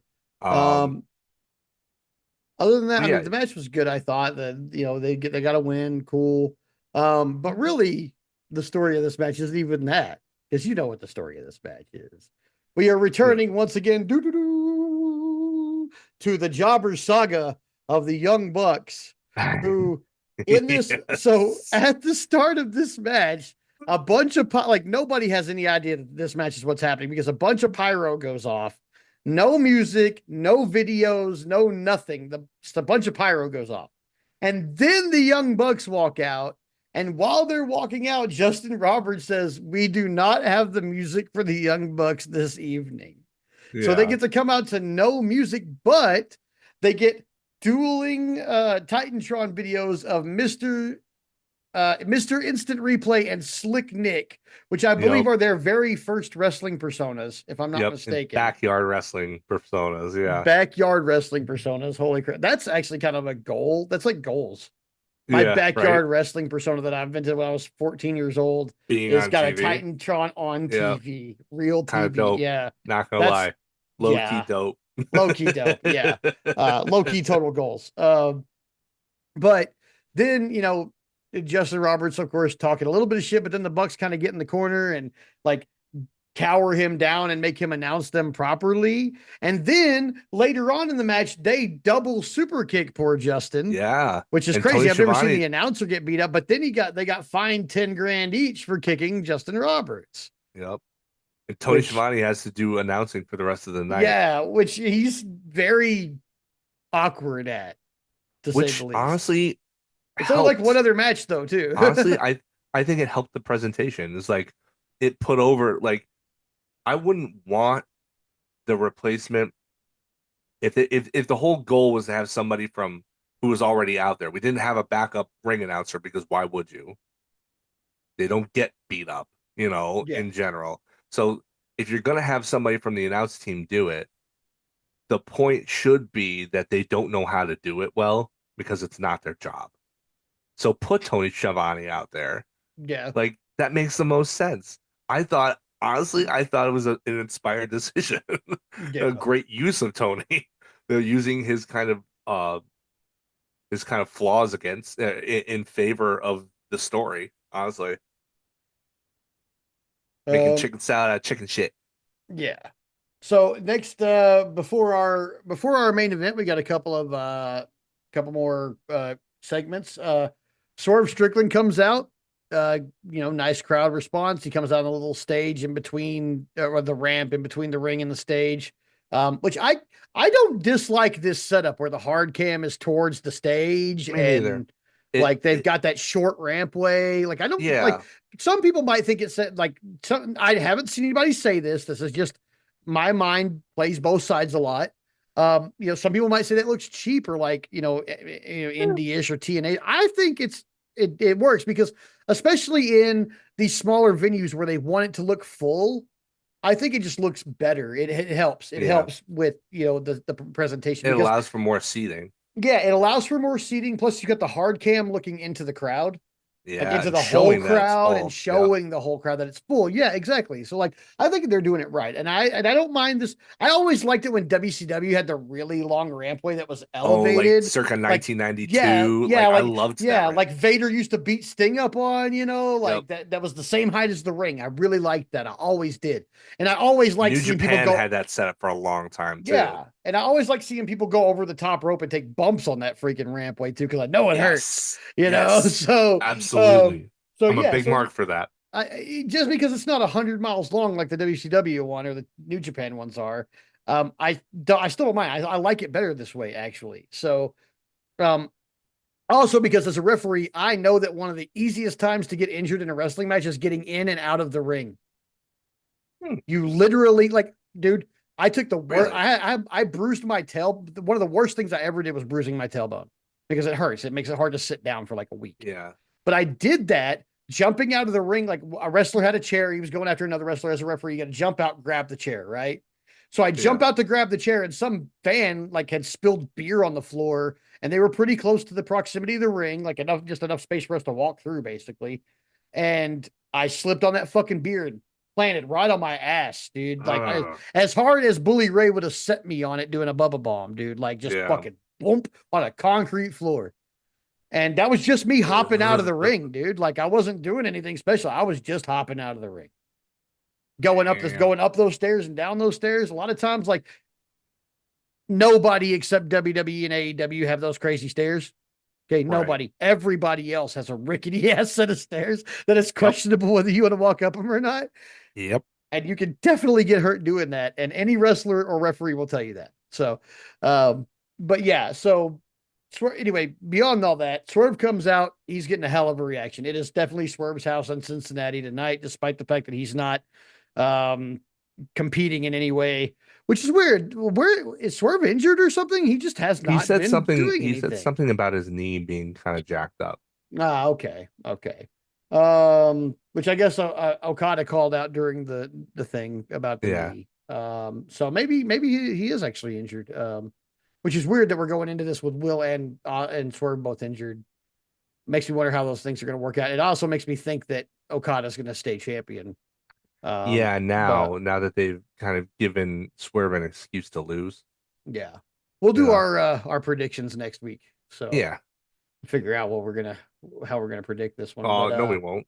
Next week is the show, oh, next week is the isn't it? show, huh? I don't know. Yeah. Next week is the show. Okay, well, I won't worry about predictions until time of the show then. As usual. I like look, guys. I went for like 6 months predicting everything perfectly, and then last time at All In, I was so happy with the show, but my predictions were ass. I only picked like because I pick based on what I think is going to happen, not how I want it to go. Right. And the show went how I wanted it to go on every front, and only like two of my picks were the things I wanted to happen. Yep. So only two of my picks were right, but everything else was like an amazing show. But I All in was shat the definitely bed on the booked for the picks. sickos. Yeah, I shat the bed on the picks on that one, man. I really did because I didn't. Tony Khan was booking for an Aaron specific sicko at that point, and I didn't realize that's what was happening. So I shit the bed on the picks because I thought he was booking for like a regular AEW sicko, of which I am not. Yeah. So Yeah. um, now, anyway, after that, we kind of shored up. Well, he came out to Okada. Okada called him a bitch. He put Okada on his ass. Yeah. Not much more to it than that, really. Um, Are we going to talk about Okada's style? Dude, do Like, we want to why talk is he? about that mom suit that he's wearing? Because like I that shit feel looks like like a something one of my third grade teacher I'm wore, and wondering if that's like a Japanese thing, like because it's kind of it's not. reminiscent of like a kimono, Okay, so where they wear something that's flowy, that's kind of comfortable, but like his suits are way too big for him. it's okay. So there's like this style going around that a lot of high end. My wife buys a shitload of clothes. Okay, like she follows a lot of designers and shit like that. Um, like anytime I give her money or she gets money that she's gonna spend on herself, it's always clothes. So there's the style going around, and she doesn't participate because she knows I think it looks stupid. But these suits like he's wearing are like the high fashion thing right now. They're like high waisted suits that are like way oversized looking, like the sleeves are really baggy and the pants are like they look like suit pants, but they're just really, really high waisted, but Yeah, they're for dudes. And I don't it looked like I said, it looks like something my third grade teacher would have worn, except it would have been cut and tailored to her better than the way this looks. And it looks like that on everybody. That's the way it's supposed to look. And I don't know why it's a thing. And I don't know why Okada specifically picked it up, but it is I would respect definitely him if he not picked my it up because bag, he baby. thought it. I Yeah. would respect him if he picked it up because it looks stupid. He thought it looked stupid. And he thought it might get me because Yeah. it looks stupid. Or because it's one of those things that like he's a Japanese billionaire. Like I don't know how much he makes in US dollars, but like apparently his contract with New Japan and AEW has him making like billions in Japanese. Yeah, So he's a Japanese, the equivalent yeah. of what a billionaire is over there here, so he's a Japanese billionaire. So maybe it's one of those things where like he knew it's like a high end rich people fashion that own like if you get fashion, that's what it is. So he's just being a rich cunt about it, like Yeah. it. So maybe that's part of it too. Like if you do know that much enough about fashion to know what this suit is that he's wearing, it's like a high end thing, and like that, like people are selling those motherfuckers for like like a houndstooth version, like a Ricky print version of that thing. It's like 15 grand. Like he's definitely wearing like high end fashion. Um, and so yeah, I mean it's just kind of Yeah. like cunty rich guy thing. So Okada's the Rainmaker. He's all uh, about his character is about money is despite being money. about bitch. You know, uh, So yeah, the Japanese yen, they don't have they only have the one currency. They don't yeah, have like dollars and cents that we do. They just have the yen. And yeah. 1 yen is less than a cent. Mm. So, but I did do the calculations via Google. 1 billion yen is equal to around $6.8 million. So the dude's still rolling in Oh it. yeah, he's still rolling. He's got way more money than I do. Yeah, for certain. If he's got six So, mil, yeah. Oof. yep. So, but yeah, I just thought that was interesting. Throw that in Yeah. there. But anyway, Uh, so we've got that Swerve and Okada. It looks like it's gonna be a good match. But yeah, that suit's gotta go, man. I hate that it thing. It was looks so awkward on him. It looks like he's wearing his dad's suit or his mom's suit. Yeah. I Like, thought it was like yeah. this is a 6'3", fully grown ass man. And It he looks like he's looks wearing like he's mama trying. shoes. Yes. He looks like he's a toddler trying on his mom's shoes. Like, Yeah, straight up. Then after that, Tony Schiavone came out and informed us that Cope and Christian Cage will be facing Nick Wayne and Kip Sabian in a tag match at Forbidden Door. That'll be our right. second tag match for Forbidden Door. The other one is going to be whoever Cope wins out of Brodito and the Bucks against the Hurt Syndicate. or Brodino and FTR. Or Brodito and FTR. Yeah, I'm sorry, it was already Brodito and the Bucks, and Brodito won. Yeah. I don't think that's spoilers. No, that already happened last No, week. no, Okay. Um, that didn't happen this week. And then they fleshed out our lights out steel cage match.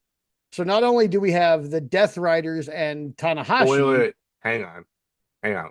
Before we get to that, we get them, we get the Death Riders Oh encountering yeah, yeah, the Renee Death. backstage.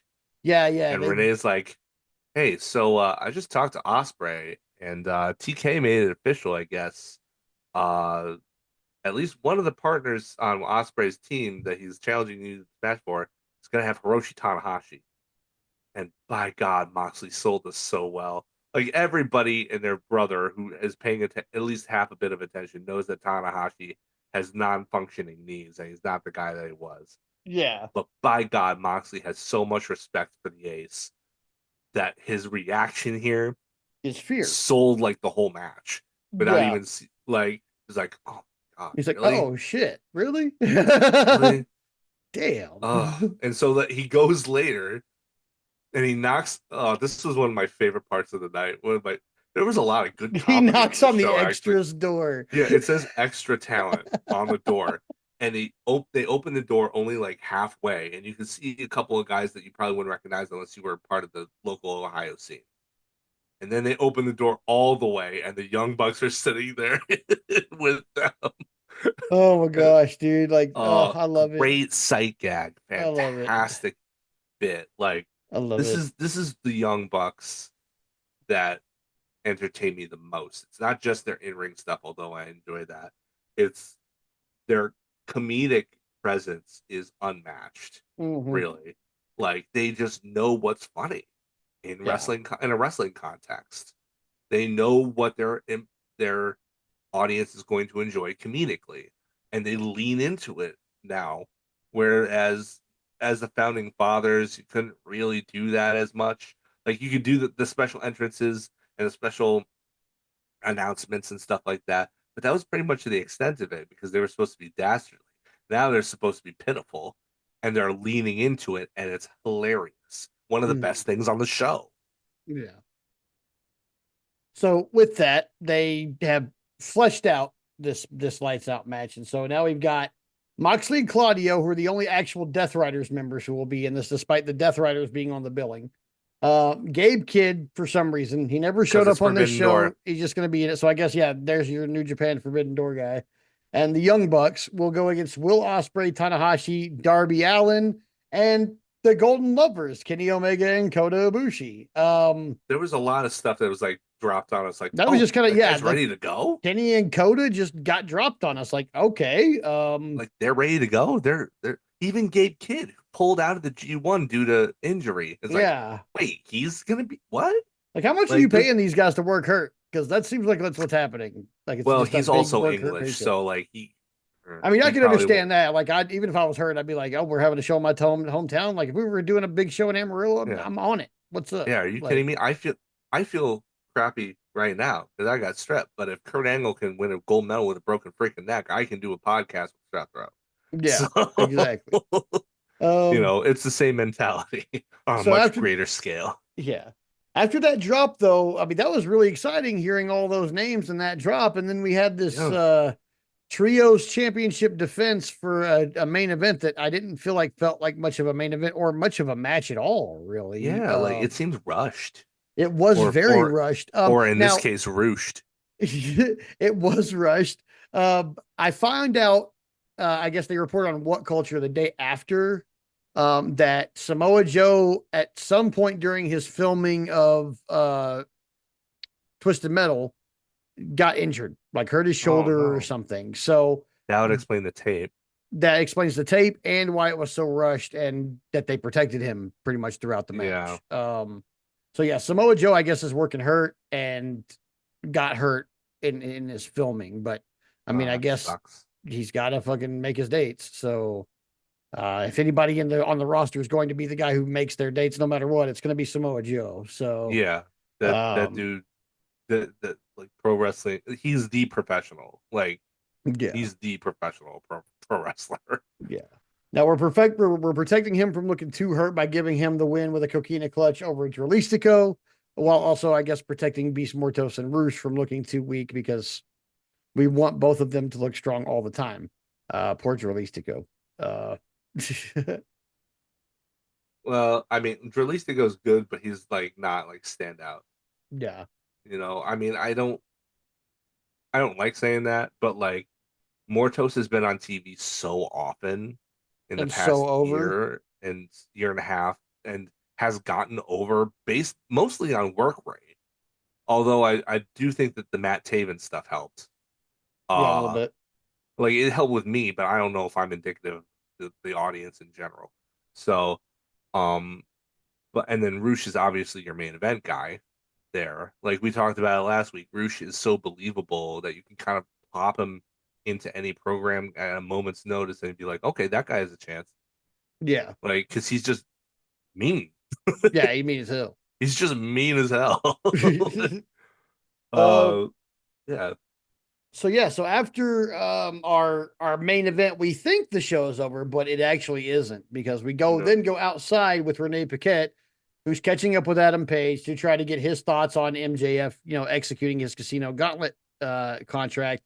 When said MJF attacks Hangman from behind, kind of slams him up against the car, promises he's gonna break him, very Ivan Drago, and walks away. And that is where our show ends for the yeah. evening. I feel like this was a good show with that kind of petered out at Yeah, the it end. petered out towards the end, and I think it's just how. I mean, I get that Joe's injured, but if that's the case, we should have pivoted on this main event. That should have opened the show. Yeah, it should have opened or something. Just we should have definitely pivoted because especially like Mox and Kevin Knight could have done this. Could have done the Yeah, main event here, and that's what I thought would main event after hearing about it for 2 weeks and being but excited about it. they wanted to do the thing and build the cage match though, so that had to go on early so that you could build the cage match for the rest of the show. So Yeah, I get that why they didn't do that, but this probably the trios match should have opened up and then Mox and Kevin Knight, and then yeah. probably honestly probably and honestly you could have ended with Copeland and Stokely. You Hmm. probably could have done that considering the angle that was pulled off afterwards with the reunion. All you have to do is add Copeland or Christian walking away, and your ending shot is him looking back down the ramp at Cope with like a confused uh, or a look of uh, what's the word I'm looking for? A conflicted look on his Yeah, face, confliction. and Yeah, there's your hook, right? yeah, yeah. See, Not that could have not worked. not the other hook who's coming back soon, but Was that on the that was on this that show, was this wasn't show, it? Oh yeah. yeah, okay. So let's talk about that real quick. Hook's coming back. We got our first vignette for that. I thought it was really cool. They were playing like the old school New York gangster music along I with the hook thought it was signal and stuff. fantastic. I thought it was And then good. the Yeah. bat signal thing, like, I mean, because Gotham is just a stand-in for New York. New York anyway. Yeah. So, like, I I thought it like it. was, I like it. I If he's gonna love come the back with more of a music. gangster Ben, I'm cool with that. Oh, that would be great. Yeah. Yeah. Like, I think that would be great. Problem is, he's so, like, thin. Like, how do you get he has the Okada problem now. Like, is he going to be able to find a suit that fits him? Okada can definitely find a suit that fits him. Hook, I I bet don't he know. cleans up like crazy good. He's probably one of those like star He's athletes a who's used to getting heartthrob. You know awards. it. Oh yeah, You know, Hook is yeah. a handsome dude. Like okay, any Yeah. like don't give me that. Yes, wrestling is kind of gay. We were talking about that Yeah. earlier. No, But he's a this good isn't a looking gay dude. thing. He's a good kid. Dudes know when other dudes are handsome, whether you're gay or not. And Hook is a handsome Yeah. fucking dude. Yeah, So absolutely. that's just something we Yeah, know. We know like it's like how girls know other girls are pretty. Dudes know when other dudes are handsome. Like I know when girls think other dudes are cute. I'm like, oh oh man, they yeah. love that guy. And Yep. Hook, oh man, they love that guy. Yeah. Like Hook is the kind of dude who, if he was predicated to it, would be Hook has the swimming in appeal. it. Hook has the appeal with the for what passes as the normal AEW fan. He has with them the same kind of rapport that Blue Sky has with Adam Page. Mm. Yeah. It's very, very much the same thing. Where it's Hmm. like, okay, they're not these girls aren't constantly online to show their appreciation, but you can tell by the reaction that he gets. These women are swooning all over Oh him, yeah. Yeah. They love Hangman that same way even too, with but his he's a say, super handsome guy even with also. So his Super Saiyan hair. yeah. I never got his haircut, but dude, I guarantee there's some girl out there who just loves that haircut, man. Oh Like yeah, that's yeah, definitely. They want to run their yeah. fingers through it. He was probably that kid that was like, oh, they're like, oh, he's so cute, but he looked like a goat when he was 14 or something, like, He probably grew into it. Yeah. but he grew into it, yeah.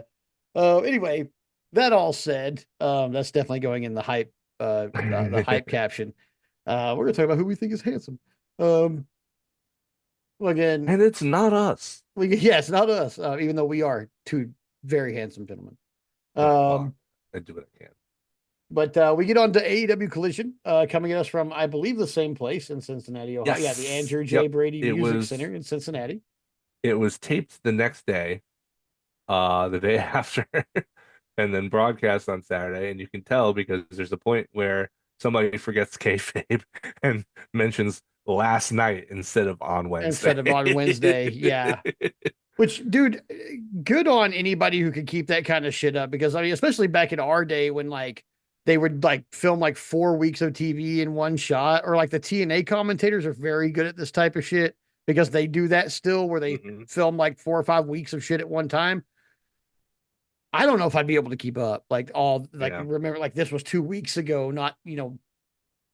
25 minutes ago. I'm sure they have. I'm Like sure they have help in their ear, oh, I'm sure they do. Yeah, I'm sure there's but producers who help, and I know they've got communication going on. yep, So, but yeah, so we got Collision from the very next night, but aired on Saturday from the very same place as Dynamite. Still a cool venue, still that cool setup. absolutely, 100%. Um, but we start with Timeless Tony Storm, who is addressing us AEW fans as sickos now, Yep. which I fucking love. Okay, I Yeah, love me that. too. Call us sickos, please. Do it. Um, but I mean, she's you know where this is going, right? yes, This goes on long enough, and she's gonna start calling us simps, and yeah, we're all gonna probably. fall. We're all gonna be like, And yeah, yeah, I'm just gonna yeah, have them call that's me a accurate. simp. That's fine. That, that's Yeah. accurate. Um, she does a little promo on Athena. She's praying to the fallen goddess Athena after she kind of runs down all of Hey, how about her how she starts her nicknames. prayer? Oh, yeah, milk lemonade around the corner fudge is made was the best rosary I've ever seen. Thank you, Tony Storm. I'm not Catholic. I'm not sure if that counts as a Oh, rosary, but there we it's go. oh my God. I Um, love her so much. But then she's she's doing the prayer and she says she's going back to the classic chin up tits out and watch for the but she doesn't get the finish because then Athena attacks her Because she watched for brutally. the shoe though. Boy, she The watched for the shoe, but then she got the shit kicked out of her yeah. for a bit there. I mean, Athena though, Billy Starks definitely helped in that. like Tony Storm definitely leaning into her normal funny shit with the prayer thing. Athena, though, seemingly Yeah, going for the throat. Like if this is where the best wrestle, why is this bitch on top? yeah, Wow. Like yeah. definitely going for the jugular. Like There you I'm go. it's I this mean, type of shit that I'm like, is Athena gonna win this? Like, I no, surely it, not, but I don't is know. Like she? on the one hand, I don't know if you want to take the momentum away from Tony that she has. On the other hand, after she beats Athena, who is there? You know, she's beaten Mina, I pretty much guess. anybody else. Well, she beat Mina too, Yeah, but she doesn't have like not a that full long on ago. program with Mina either. Yeah. So I don't know. Like, I mean, if it was me, I would give Mina to Tekla next because Tekla's whole thing in Stardom was she was the idol killer, and Shirakawa is very much in that idol role. And I feel Yeah. like it would make complete sense to have them work a program. But I mean, so they're beating her up. Billy Starks comes out to help. Gosh, still can't unsee how those like she looks like she's like, oh, I'm gonna hit him. I don't want to hurt him though. It's especially bad when she's coming out in a really, really tight mini dress too. Yeah, That and like limits her movement. that makes it even worse actually. Yeah. But so she grabs Tony, takes her in the ring. Athena seems like she has to drag this out a little bit, like somebody missed their cue with Mina's music. And Tony Yeah. had and Athena had to drag this out a little bit longer than it should have been dragged because it got kind of clunky right here. Yeah, but Um, I mean, not Not too awful. bad. I mean, Not Athena held it awful. on, but you could tell, like, it felt like at a couple points she was waiting for them, like, hit the button, Yeah. motherfuckers, like, Yeah. and then finally Mina's music plays and she comes out and I guess fights with Athena a little bit and runs Athena. Well, she tries to fight with Athena, but Athena stage dives into security and gets carried away, Yeah. I thought that which was brilliant. I did think that was kind of funny. I was like, okay, that's Brilliant. funny. That's One of those that's the poor thing about security her. guys did catch that belt directly to the face, though. Poor guy. Yep. Yeah. Man, he cut it right to the face, boy. But I mean, Yeah. for one, I the other, I guess. it's that's the brilliance of Athena too, is that she rides that line of being able to be taken deathly seriously and be comedic at the same time. Yeah, I like Like that. she's just a complete entertainer. Yeah, Like there are very few who are doing it at her level. Tony's one. Her and You know, Tony and Nyla are all like Nyla. really great examples of like I am Yeah, funny as shit, but I will kick your ass. yeah. I Like wish that, Nyla that's what was on my I TV love more. that too. I love that dynamic in Me a too. single person. Like I am Yeah. funny as fuck, and you can laugh at me all day, but I will beat the brakes off you. Yep. And that, yeah, Athena, Tony, Nyla are like the best at that. I think that's like my three, I just wish probably my Nyla top were on three of TV that more exact. to show it. Yeah, I need Nyla on TV way more. I there we go. Uh, Yeah, if we're gonna have Tony Storm keep this title, maybe yeah, Nyla should maybe, be her next yeah. I don't one think because she's. she hasn't really beaten Nyla, and if she has, it was like a one off. Like nobody thought about it. No, we need a proper program. Yeah, I think maybe that's what's next for her. Maybe that's what should be next because, like you said, if she did beat her in this run as Timeless Tony, then it was so long ago that we all forgot about it. Yeah, So yeah, have a proper program. yeah. Get her on TV for a good 6 months or 3 months. Yeah, Give us a nice program out of it, a couple pay per views. yeah. Because Nyla's good for a couple. She She is. could she could You can go. You can either go. win or I mean we could go a full Ivan Drago with her, Yeah. dude. Like she could Remember win and then too, be like conquered. her TBS title program with Jay Cargill was one of the best things that Jay did Yeah, it in was, AEW. and it was arguably carried mostly by Nyla. Yeah. So, Yeah. I mean, I Nyla wouldn't I carried that wouldn't even too, say that and was really arguable, no, I honestly. don't think that's really arguable, and I think that was probably one of the best things that Jay did. Yeah, so like, I mean, Nyla is responsible for some of Jay Yeah. Cargill's best shit, and AEW made her a fucking star. Yes, Oh, she absolutely. looks like a star, but Oh, yeah. AEW made her a wrestling star, is what they did. And now, I mean, seemingly her time in WWE is over now. So, or not, maybe not her time there, but her current push is apparently ass out the window, according to Inside. So Well, I we'll see mean, how that all turns out. But I'm actually, we won't. We won't. I Um, mean, we will if she winds up in Unfortunately, I love AEW Jade again. Cargill. And like Penta, Jade Cargill, all our AEW folks are over there in WWE right now. I miss you guys, and Still I fans wish of them, yeah. But hope I the mean, best for them. But I'm not going to see what's going on. Sorry. yeah. Um, After that, we had an MJF versus Hangman video package. Always Hmm. appreciated, but we're not going over anything that we haven't already gone over there. Yeah. And then we have another instance of Moxley and the Death Riders raising somebody's stock because it's Moxley and Wheeler versus Jet Speed. There were so And many really close near falls in so this. many near falls, so much Oh, outside interference. Mina Shirakawa pulling an Eddie, or not Mina, I'm sorry, Marina Shafir pulling an yeah. Eddie, acting Yeah. hurt and playing possum. Loved that. Lots of brutality in this. Like, I feel like Speedball and Kevin Knight have no problem hitting John Moxley very hard. Yep. And also conversely taking a hit from John Moxley very fucking hard. Well, Like they have Mox is one no of those problem. guys. Mox likes to get hit. He likes to get hit. He's one of those weirdos that actually likes getting hit. Yeah, I guess so. So, like, I feel like if you can go toe to toe with him in that respect, then he will respect you more and Yeah. give you more. So, I think that it wouldn't surprise me if you talk to those guys leading up to these last couple of weeks, be like, yeah, hit me as hard as you can, like, Yeah. within reason. It was a really good competitive match. Definitely raised the stock of Jet Speed, but as usual, the Death Riders pick up Yeah, the win. I do need Jet Speed to start picking Moxley, up some wins. yeah, I need him to I pick up really some do. wins. Moxley, I mean, the way they won, though, I mean, of course, Jet Speed still was protected because it was a cheating win, but Moxley paradigm shift speedball on the floor, which was, I mean, the camera didn't catch it. After after Uh, taking an errant Busaiku knee from yeah. Yuta, And let's not then, forget that. but then Yuta low blowed Kevin Knight and rolled him up in like a bridging sheepdog pin or whatever he Yeah, calls it, for the win. So yeah, they this, stole the win with a low blow, basically. yeah, Pretty good match. Not a lot of after shenanigans. Everybody kind of split up, on their yeah, own, really.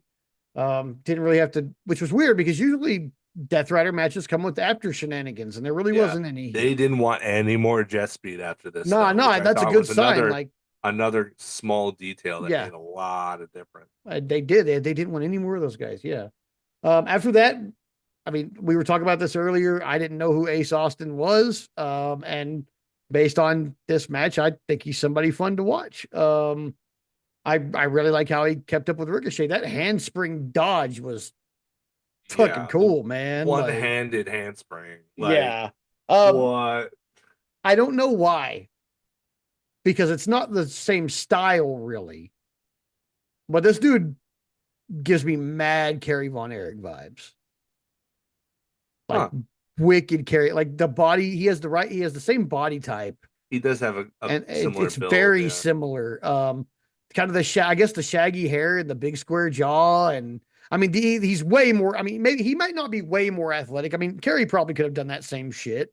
But If it that just was in wasn't how style, you yeah, sure. wrestled back then. It's different Especially now, not you in know? Texas. Yeah. Yeah. If Kerry was wrestling now, he probably could do all that shit, and duh, it would.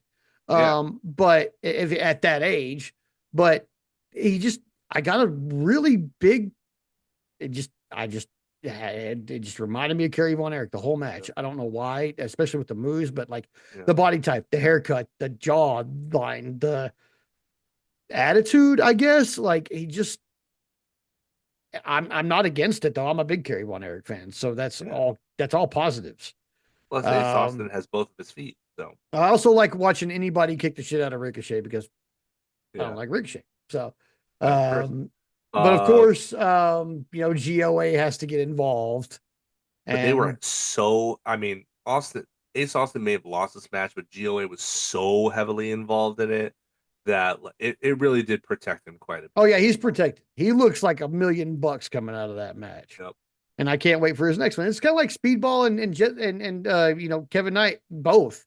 Like they Yeah. both came out of that first match that I watched of theirs looking like $1 million, and I was ready for the next one. So The same with this guy. I mean, no TK's big deal. signings this year, like he's done a really good job this year of signing talent that's maybe not like big names, but are like excellent pieces of the mid card, especially like Yeah. really beefing that up between Speedball and Kevin Knight and Ace Austin and Tekla and like all these guys who maybe not big names, I that mean, you're paying the huge money to, but if these are like the they're types of signings we're getting excellent pieces.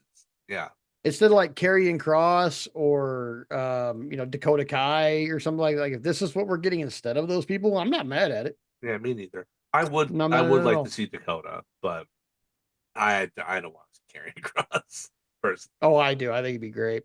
I think he'd be fucking great, dude. I don't think he's gonna be able to. I think he should I don't. show up at I think he should show up and fuck over Adam Page and be MJF's fucking heater. I I think he'd be great at it. I think that he doesn't have the work rate to hang with people. I think he does, I actually. don't. I haven't seen anything of him to suggest that If he he's gonna work in programs with somebody like MJF, he definitely would. Yeah. Because I mean, let's not lie. Like, I mean, MJF, Bobby Lashley, people like that, these are not Beast Mortos or can. I Speedball mean, or Kevin I I Knight, I feel like like MJF is could be a work rate guy, but he's so much of a character guy, and he's smart for it too because it means that he's hurt less because yeah, he's not taking all the crazy bumps and stuff like that. But yeah, like, and honestly, like his character is such that like he's the only guy that can get away with wrestling as little as he does, yeah, honestly.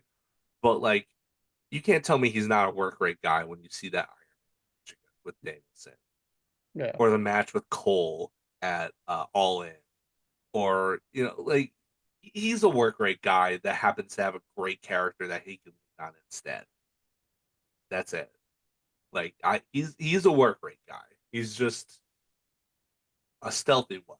He lies about that, just like he lies about everything else. Well, speaking of him, we had a Hurt Syndicate thing Hmm. next, and MVP just kind of reiterated what he said in the last promo, and that whoever wins this tournament has an opportunity to get hurt by us. Yep. Okay, we He get it. You mentions know, that there's no drama um, when asked yeah, about it. Renee asked about the drama, and they all just kind of laugh it off. Um, and yeah, there's no drama there between them. Um, Kind of weird to see Renee on a collision too, by the way. yeah, Usually she leaves that to Lexi Nair. yeah, I didn't see. We did see Lexi at all, did we? I don't think we did. We did Maybe see she's doing Alicia a press at little bit, I Forbidden think, Door but ahead. Maybe she's doing press ahead of Forbidden Door. That could maybe. be the case. Um, Then we had Kyle O'Reilly and Roderick Strong against Blake Christian and Lee Johnson. Um, It was Definitely a really collision match, but a it good, was. fun match, I thought. Yeah. I felt like, I mean, this match didn't even get long enough to get a commercial break in it, but they Yeah. packed so much stuff in here that it was a hell of a like 8 minute match. I thought like they tried to fit in as much content as they could, and Paragon doesn't need to do that. Everybody they're established and everything. Lee Johnson and Blake Christian still kind of getting you know established. I mean, Lee Johnson has been trying to get established for 6 years now, but that's what happens when you were immersed in the Well, Codyverse, I he needs to guess. get the rest of himself up to the same size as his pecs. So once he does that, he'll be signed everywhere. Yeah. But he and Blake Christian here, like I was surprised that this wasn't like a straight up enhancement match. Like this was very 50-50. Lee and Blake got a lot of stuff in. Yeah. But yeah, this was like go, go, go from the word. And the Paragon wins with a high low onto I mean he lands a flying Roddy lands like a flying knee just flush Oh on god, he Blake kicked the shit Christian. out of him, dude. Oh, With he was coming off a handspring off the ropes, like the Tajiri thing. He just got nailed with that rising knee, and then gets hit with a high low for the win. Like this, if you have like 7 or 8 minutes, and you want to watch like just this is the way that like the go go go style is done. yeah. Like this is the perfect encapsulation of that. Like they weren't necessarily like leaning heavily on psychology or whatever. This was just like, I'm gonna hit you with all my good stuff, and you're gonna hit me with all your good stuff. And Roddy Strong proves again that he's one of the best hot tags in all pro wrestling. Yeah. Even in a match like this, where like there was no hardly any working over of Kyle to begin with, Roddy still has the best hot tag. Like, it's crazy. um so But yeah, yeah, they pick up the win, and then Ishii and Hologram come out to celebrate, but Roddy doesn't really want anything to do with them. Roddy, you But gotta you Kyle's gotta like, have more call fun, me, you man. know. Yeah. Poor Kyle. He just doesn't see he doesn't understand that Roddy isn't going to accept these new guys. And poor Roddy, doesn't seem to be into the idea of having multiple friend groups. I guess not. like they're both missing something, and it's sad to see. Yeah. I hope they don't implode over it, but it's wrestling, so they probably will. I mean, for sure. All tag teams implode eventually. Mm, Although some, I mean, why? But some will. Every one of them will eventually. you know, Um, then we go back to we're taken backstage, and we see Bandito down at the feet of FTR and Stokely, mm. and Stokely has his mask. So thanks already. I hate it. Bandito loses his mask more than literally anybody Then I else. feel like then I feel like it gets better because then Brody King comes out and for a solid like 5.5 minutes beats the shit out of everybody. Yeah, And I just love by that. himself, Yeah, just by himself, by beating the himself. brakes off of FTR. And then they finally get the better of him. Stokely powders him because he tries to Yep. grab Stokely, and Stokely powders him. It's the one with And the after he chalk dust powders or him in the baby powder or eyes, whatever it is. Yeah. yeah, he baby powders him in the eyes, and then they hit a shattered machine. And then to add insult to injury, Stokely puts on the Bandito mask, which is, And it doesn't fit.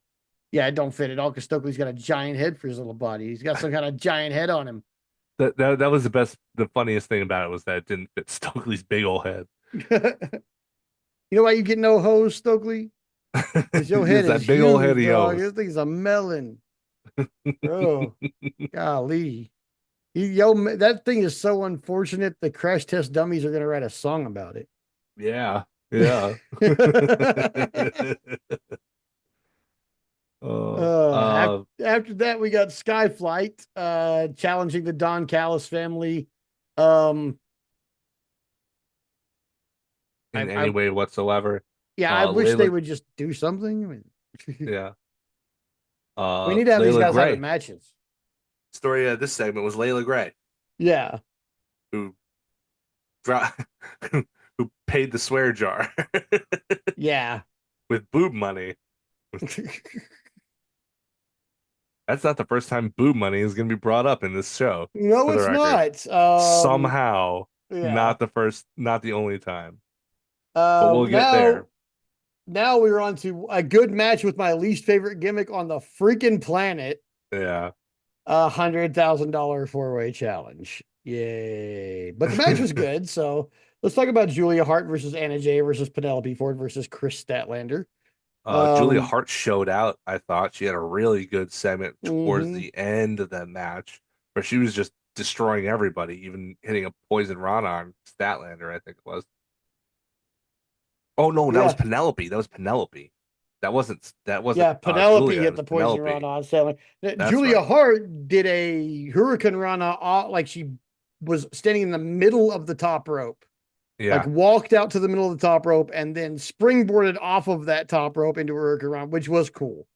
It was very Undertaker, eat your cool. heart out. Yeah, Undertaker. Yeah, he just Mark came down Calloway and could never. yeah, yeah. Mark Calloway do a freaking yeah, like you gave a single axe handle off the top rope after you walked out on it. She freaking Hurricane Rana's people.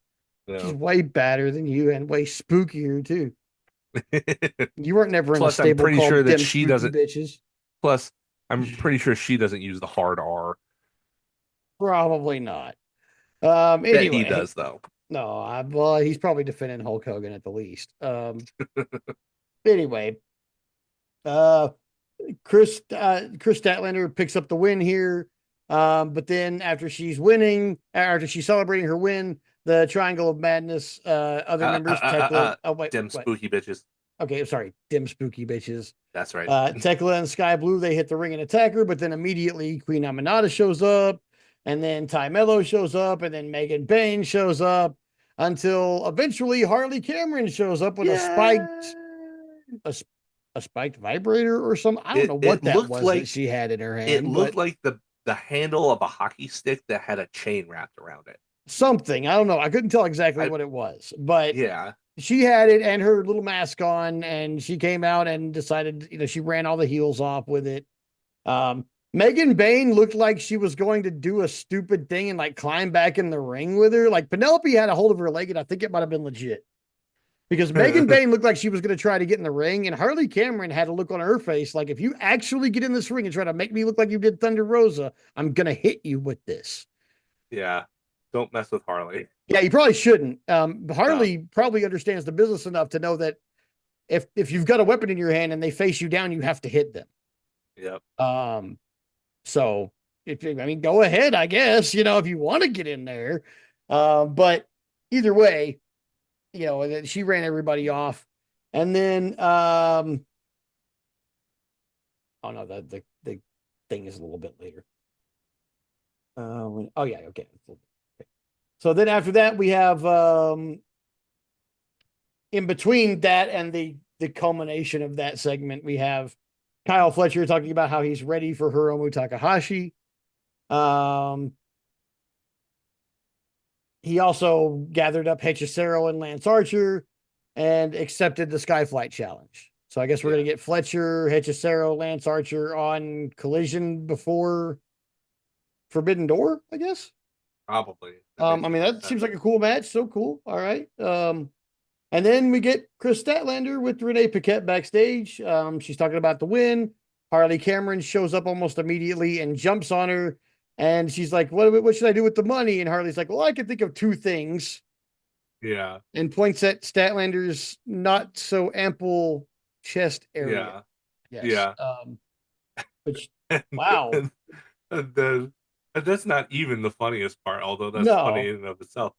The funniest part is the Death Riders walk up and Chris, like, while Chris is holding Harley Cameron, like around the waist or whatever, because she hopped up in there, and Harley, like, leans backwards to look into Mox's eyes, and then does like a little gesture, like, Take me over like, there. take me over there. And then, from what I understand, I didn't catch this, but following Blue Sky, apparently, it was kind of quiet, so the microphones didn't quite catch all of it, but it sounded like Harley may have said to Paquette, "Hey, do you know those guys?" And she's like, "Yeah." A little bit. Like I I hope that's true. That's unverified. I really hope that's true though. Um, but yeah, and then you know, basically Mox just kind of nods in approval at Statlander because her promo was about being herself and not being apologetic for it, blah blah blah, and Yeah. then she kind of accepted that from him, but she didn't accept No, no. Yuta. Yuta tries to give her the fist bump, and she just looks at him like, "Get the sheepdog out of my face." Hey, Moxley, you left your puppy. You Yeah, know, like get him the fuck out of here. Wheeler Yuta, universally reviled. I mean, it was his own decision, Dude, that is your own fault that Chris Statlander his hates own you. fault. Okay, you were a Yep, best friend at one point. She would love you right now if you weren't a dick. So that's your own yep, fault. yep. After that, we have growing his beard back, Juice Robinson and Brian Keith. Also, Collaton board. Colton That Board. is, it's card blade and Collaton board, and I I love mean, that's that. a stretch, but I like it. I'm taking it, man. I'm taking it and rolling Yeah, because that made me laugh when I heard it. I was like, okay, okay. yeah, But this week we've got Juice Robinson versus the Bad Apple, not the Bad Apple, the Bounty Hunter, Brian yep, Keith, who is, as I said, more brutal when he's the Bounty Hunter. yeah, Um, this was a hell of a fucking match. Of course, I popped when Juice locks in a Texas clover leaf. yeah, Woo. yeah. Fucking that's one of my Might be favorites. revisiting that later. Yeah, we might be. I have a feeling. I mean, we have a Techers match coming up, so yes, we will be revisiting that. I'm I positive. wasn't even talking about that, but yeah, we'll go Um, there. then, well, I mean, yeah, okay. Yeah. Um, and then Juice battle, Juice battles back in, but his knee's pretty hurt, But Big Bill tries to get involved. He gets yanked off the apron by Austin Gunn. Gunn avoids Bill and sends him into the guardrail, kind of shit cans him out of the match. And then Juice puts Keith down with the 3 count with the juices loose, and then kind of escapes up the ramp before Bill can get his hands on him. And Bill was Um, pissed. yeah, Bill's pissed. I can't wait to see how this goes, though. I don't really see Juice winning, but I mean, he's crafty. He could probably pull it off. I don't know. He'll I, pull it off. it needs to be sometime after Forbidden Door. Let's concentrate on this a little bit later, please. I hope. Yeah. When people are going to care about it more, to be perfectly honest with you, like that's really what I would Yeah. like. Um, After that, we have what I believe is going to be the first of a slow burn turn for Anthony Bowens, because and I get it. All right, look, if I beat Max Caster's ass twice, and he's done this challenge for fucking however long, and he's still losing it, but his stupid little chance getting over. But I used to be his tag team partner, and I'm a solo guy now. Everybody asking And me about him, I'd be pissed off too. I get it. especially since the online chatter was that yes, break them up and push Bowens Yeah. because But we don't they want broke them up Caster. and they pushed Bowens, and now suddenly that didn't work. So we're going to have Bowens become a heel, but he's still going to be riding the Pride of Pro Wrestling thing, which I believe we talked about last week. We definitely should drop the Pride of Pro Wrestling thing if we're going to turn him into an asshole. Well, the good thing about this promo was that nothing he said didn't make sense. No, everything he said was correct. That's the fucked up part. Absolutely, that absolutely everything that he said was correct and made sense. And under normal circumstances, like if this was in real life and you were asking to choose between, two people, a conflict over two of your friends, and this was one of their, you know, one of their points of view, one of their perspectives, you'd probably side with that guy. Yeah. Pro wrestling doesn't abide by real world rules. We like what we like and we don't like what we don't like. And Max Caster has, maybe even despite himself, gotten over with this stupid gimmick.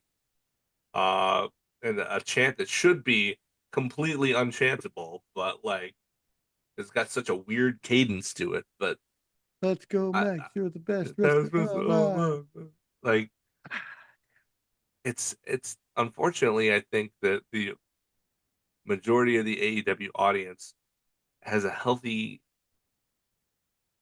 dose of uh irony love. Like I guess. if it's I mean, because it everything that Bowen's saying makes sense, and we should have been put, especially since before they broke up, people were begging for them to split up and for Bowens to get the push. Now, I don't think that that's actually gone away. I just think that the push hasn't been there.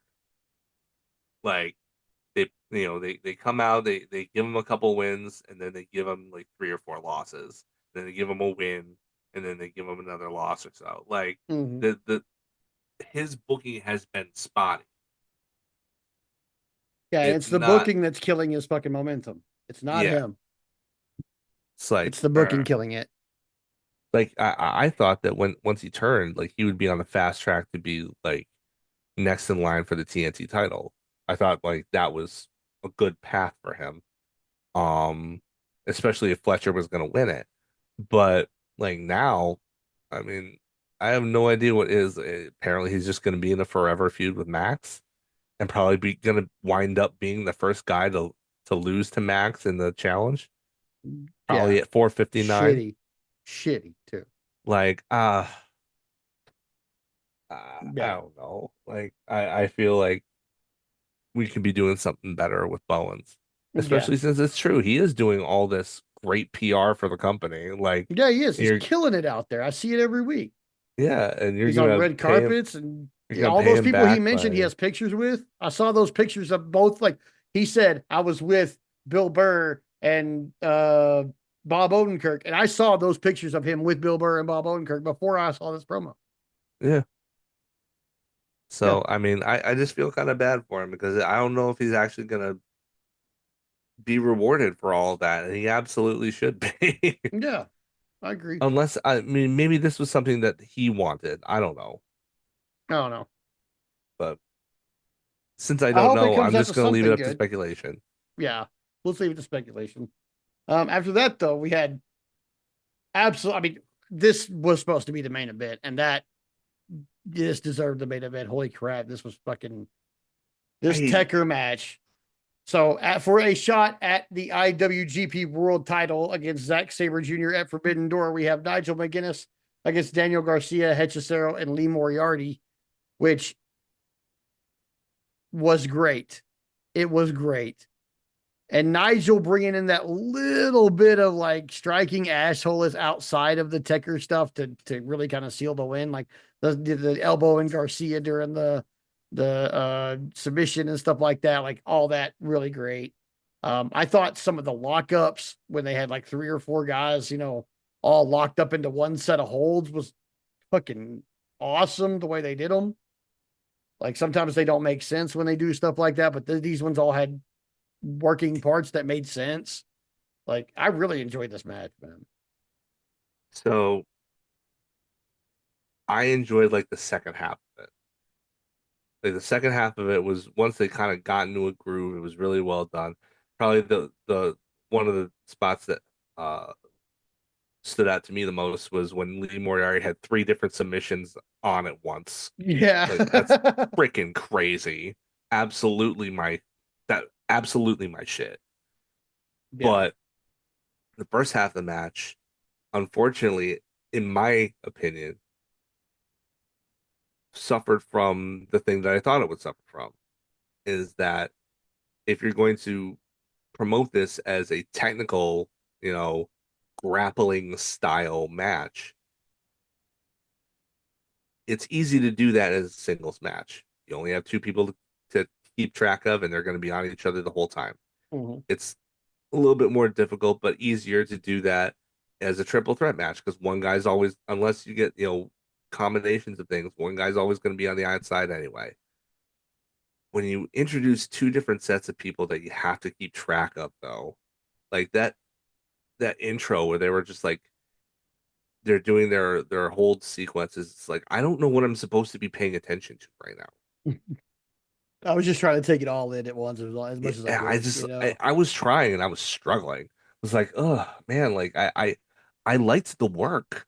The technique was fine, but it's like, what am I supposed to be drawn to right now? Hmm. Like, what am I? I'm gonna miss something. It's not like a normal fatal four way where like for the most part, if all four guys are in the ring, they're just like beating each other. Yeah. You know, you're not gonna miss out on anything special if all they're doing is punching each other. Mhm. But like when you're paying attention to technique from four very high level grappling experts, I want to watch what they're doing and I want to see and I want to witness and learn their technique. And I can't do that if my attention is split, Yeah, you that's know? fair. So for me, the beginning of this match kind of suffered from, and I think the audience was feeling it too, because like there was some kind of awkward silence at the beginning of this match. Once they finally got into a groove though, where I think they figured that out. It was like, okay, let's try and make this a little bit more like a normal fatal four way in certain areas. Once they figure that out, yeah, absolutely. I completely enjoyed. I loved the finish. I Mhm. absolutely adored the finish. You had Danny Garcia, who has been kind of rudderless since All In. Yeah, You know, it was very clear that they had something to continue with Adam Cole, and then Adam Cole gets injured, yeah, and then they had no plans on putting him against Fletcher for the TNT title. So like he for the last 3 or 4 weeks, he's been completely like just a non-entity basically. yeah, So I liked that he was. I feared that he was going to be the guy to take the fall because they got Echecero with the world title shot in ROH pretty soon, and you've yeah, got Lee Moriarty, who is a champion and should be protected. But I feel like if it wasn't going to be Garcia, I'm glad it was Lee because Lee tapped out to Nigel, which makes them 1-1 against each other, yeah, which is something you can build off of yeah. later if you choose to. It Mhm. makes Nigel even with him and uh just hammers home the point that oh, this is a world title shot by you getting to be the pure champion. I mean, there's a logic there. And Yeah. then but with Garcia just barely missing out on the tap out victory because Nigel McGuinness takes the London dungeon and then arcs them all All the the way way back. back. Holy crap, dude. I was like, Like I would have tapped out for sure. yeah, Holy yeah. I was cow. I don't tapping on even my blame couch. I was like, damn, just I don't even blame Lee. Like he's the pure champion and he tapped out, but he tapped out to that. So yeah. I don't even care. So and then the angle afterwards was fantastic. I Yeah. loved it. I loved the way that he got Garcia. He not only asked him to be in his corner, so he gets to go to London, which is great. But Yeah, get that payday. but also, he put him over. Like honestly, he put him over better than Brian Danielson really ever did, Yeah. which is probably honestly Nigel McGuinness's thinking. Uh, it's like, well, I'm gonna do something better than Brian ever did at any opportunity. If it means hyping up, blowing smoke up Danny Garcia's butt, then that's what I'm gonna do. But yeah, like he really, really laid it on thick with the praise for my boy Danny. And Yeah. you know how I feel about Danny. So yeah, that got me For for sure. sure. It was good, man. I mean, I thought the match was really good. I thought the afterward was really good. I think Danny might fuck him over though. I think he might. I think he might. I And don't know. honestly, I don't mind Danny Garcia as a cunty little heel. Like he's kind of good at I it, so I don't be bothered. I But mean I would have he's to be really mad aggressive. at Daddy Magic a little bit, and I don't want to be mad at. I am a big fan of Daddy Magic, especially in commentary. Yeah, keep him on Like commentary. yeah, I I'm think there glad he just was be on more of that. commentary for this. I was wondering who they were going to get for Nigel's replacement, and then I realized, oh, Daddy Magic's done this all the time. Like he Yeah, used to do this all the time. This is yeah, perfect. it was perfect. But Daddy he Magic was hadn't good. been seen on TV since FTR kicked the crap out of him like two Yeah, months ago, 3 months yeah. So ago. to be fair, I mean So to be it fair was to good him, to he's see playing him. kayfabe. Yeah. Yeah, he Oh yeah. bled buckets. I like he's so good. Like he's not like a great techer or like there's nothing about his like in-ring work from a technique standpoint that really sets him aside, but he's a Hmm. great promo, really, really intense. He plays a great baby face in Peril. Yeah, Like he he's does. like he really, really is excellent at like the psychology aspects more so than the technique stuff. And ultimately, wrestling, as cool as technique is, wrestling is about eliciting emotions. And if you've got the psychology down with basic moves, what do you need technique? True. You know, Very it's true. like we can rag on John Cena all day for his delivery, but I mean, you can't argue with results, Yeah, not at all. so Yeah. All but right. Well, yeah, Garcia was super duper upset. He was like, "Oh, I can't believe it." Like he was selling this so hard and so well. I was so proud of him in this moment because he really, really sold with his face and his body language exactly what he wanted everybody to feel for him. yeah. It was a great, as good as the match was, the ending was better. The angle was better, I think, from an emotional standpoint. Well, with that said, Collision was pretty good. I think that just leaves us with the one thing, I think. Oh man, what would that be? I think we're gonna do like the pros do and call it in the ring. Ah, pros. That's right, the pros. Ah, Ah. ah. All right, so this week, as I alluded to earlier, our call it in the ring segment is going to be submission centric because I thought that was really cool that John Moxley brought out a submission that in a pro wrestling context you don't really see all that often. He brought out that whatever you want to call it, whether it was a darts or an anaconda choke, that upside down uh blood choke. Mhm. Uh like I thought it was great. It gave me the idea. I texted Aaron and like top five submissions. Let's go. Let's do this. Yeah. So these are going to be our top five favorite all time pro wrestling submission holds. Yep. We each have our own list. We'll go back and forth.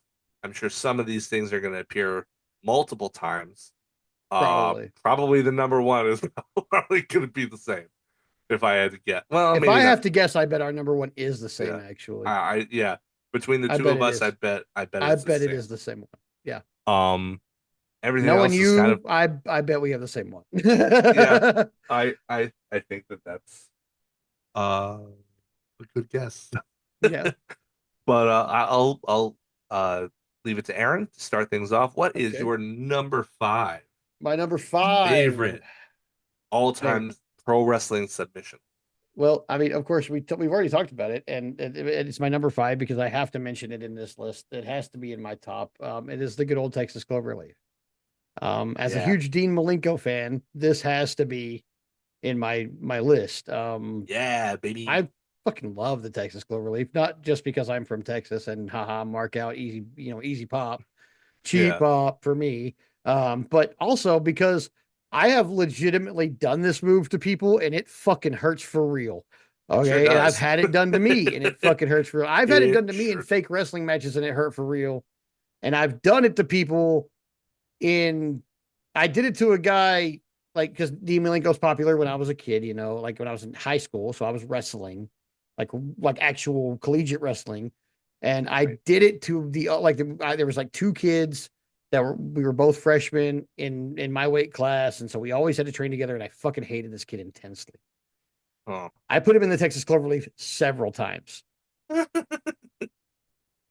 How did he not figure out to like just kick back with his legs? Unfortunately for him, he was just like he was in my weight class, but he was not um cunning, physically adept, strong, or anything as I was. And I wasn't much of any of those things either pre military. Like I was not really a threatening entity, but this kid was even less threatening than me. In fact, I didn't like this kid so bad that he's the first person that ever cut a German off me. Ooh, And he got one oof. too, a real German suplex. And he's the only person who's Mm. ever gotten a real one from me. And he did catch one from me. He was the very first person to ever get one. Because my Really did buddies were like, like if that. you like somebody said dump him on his head, and all I thought was German suplex. And Yep. guess what? Mm. he happened to I happened to be strong enough to do it, whether he wanted me to or not. And I Yep. did it. And we kind of got along a little bit after that because I think he was afraid that that was going to Yeah, happen again. probably. And I mean, so we kind of got along after that because he stopped being kind of a prick after that. Like he used to like cross face me and stuff.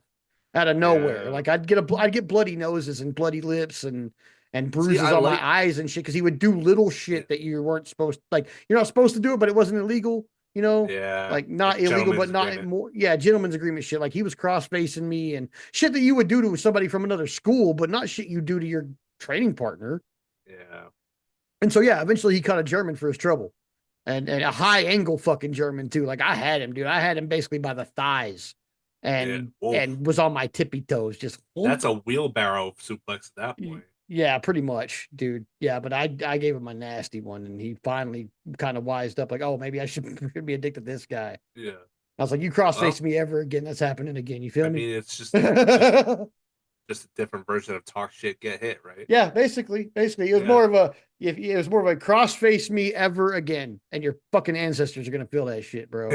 Like, Because I'm but gonna yeah, German suplex you the so look on hard his that you're face gonna when he go got into the up. ground and meet. I mean, I was kind of surprised he didn't get really hurt, and he had a look on his face like I can't believe I didn't get my shit rocked. But I Yeah. did also put this kid in a Texas Cloverleaf a couple times, and that didn't work. But still, I know it hurts like hell because he was hurt. Yeah. It hurt him, Right. you know. So, but it is one of my favorites, just because, like I said, big Dean Malenko fan. Yeah, he had Um, no reason to put you over in that moment. no, not at all, not at all. If it didn't hurt, I'm sure he would have been laughing in my face He because he was didn't kind of a little shit. no reason to sell for you. Yeah, no reason to sell for me. He was selling. So, but yeah, Dean Malenko used it. I thought it was always a cool move. I know it works for real. Yep. But also just cheap pop. So Texas Cloverleaf is my number 5. Cool. Awesome. Love the story. I love the story. Um, my number five, nobody really uses it except for one guy used it for a period of couple of years. But it's on my list because it's one of my favorite MMA holds, and I feel like it has a lot of potential in pro wrestling if done by the right person. The Kimura. I Mm-hmm. love me a good Kimura. And only really Brock Lesnar did it, Mm-hmm. and I feel like you could do so much more with it from a performance aspect. The great thing about the Kimura is that you can sell that you don't have to actually do it to sell it like it's like you're actually doing it. Oh yeah, So because it you can don't just take put the guy, much. you can just put the guy's arm behind his back and theatrics it up and he can sell it. And that's all you really need. You don't need Yeah. to like torque the arm all the way out there like the proper move would have you do Mm-hmm. to make it. And honestly, like if I was doing it, if I was performing it, I would like have the guy sitting in the ring, like on his butt, sitting in the ring, then like go into his lap and then wrap the arm around him there so that the audience could not only see me doing it but see his face. Because that was the only qualm I really had with Brock Lesnar when he did it was that he did it like you would do it, but that pushes the guy's face into the mat and the audience can't see the panic on his face. Yeah. Like if wrestling is all about theatrics, you want to give them as much as you can. So I would Mm-hmm. do it like if it was me, I would do it in like that sitting position where I would be like in their lap, wrenching on it. Yeah. And the audience would be able to see the guy's face, just flush in panic. Like I Yeah. think it's like and the thing about it too is like, and I'm gonna mention this along with another one that's on my list. This concept is gonna appear again, but really, it's not a simple move to pull off in real life because you've got a lot of resistance, but Mm-hmm. it's a simple move to learn because all you really need to learn is how to figure four grip your wrist. Yeah. That's really all you need to know. So, like, it's it's something that like has the downside of do not do this at home, but it's got the upside of you could do this at home. Like Mm-hmm. for a kid who had five younger brothers, trust me when I say maybe not the Kimura. I didn't learn about this until into my adulthood when I first started getting into MMA. But uh trust me when I say that several of these on my list I have tried out specifically on my younger brothers to varying degrees of success. And while I wouldn't say it's responsible, I will say that in the moment it was fun. So There you go. Big brother Mhm. advice right there. But yeah, I love me a Kimura. In fact, I love the Kimura so much that I wrote it into specifically our last ever match in an Ah, E-Fed. yeah, you did. You did. Yeah, Oh, golly, I that wanted back. to when Aaron and I were in E-Feds together, I would occasionally write matches as well, and not just promos and stuff like that. And anytime I got a chance to write a match between my and Aaron's character, and uh, I wanted to put over that we were so evenly matched that in order to get a one up on Aaron's character, mine would do something that he'd never seen before. So like I broke in an earlier match, I broke out a completely new finisher on him. In this match, this was like my retirement match essentially. I broke out a Kimura because I knew that I had never used that in a match before in an E-Fed. So I was like, I'm gonna be sure to write this in. So it's like, oh, it makes sense psychologically that he'd have no defense for this, and he would have no knowledge that this was even in my arsenal because I'd never shown it before. Yeah. So like Golly. even in my 20s, I was like, okay, thinking about psychology. At least when it came down to you and me, I wanted to I wanted to put my best foot forward and be like, okay, well, like yeah, even if I beat him, I wanted to give him the out to be like, okay, we'll hit him with something he's never seen before, so that he can be like, well, didn't see that coming. Right. But yeah, that's my number five is the Kimura.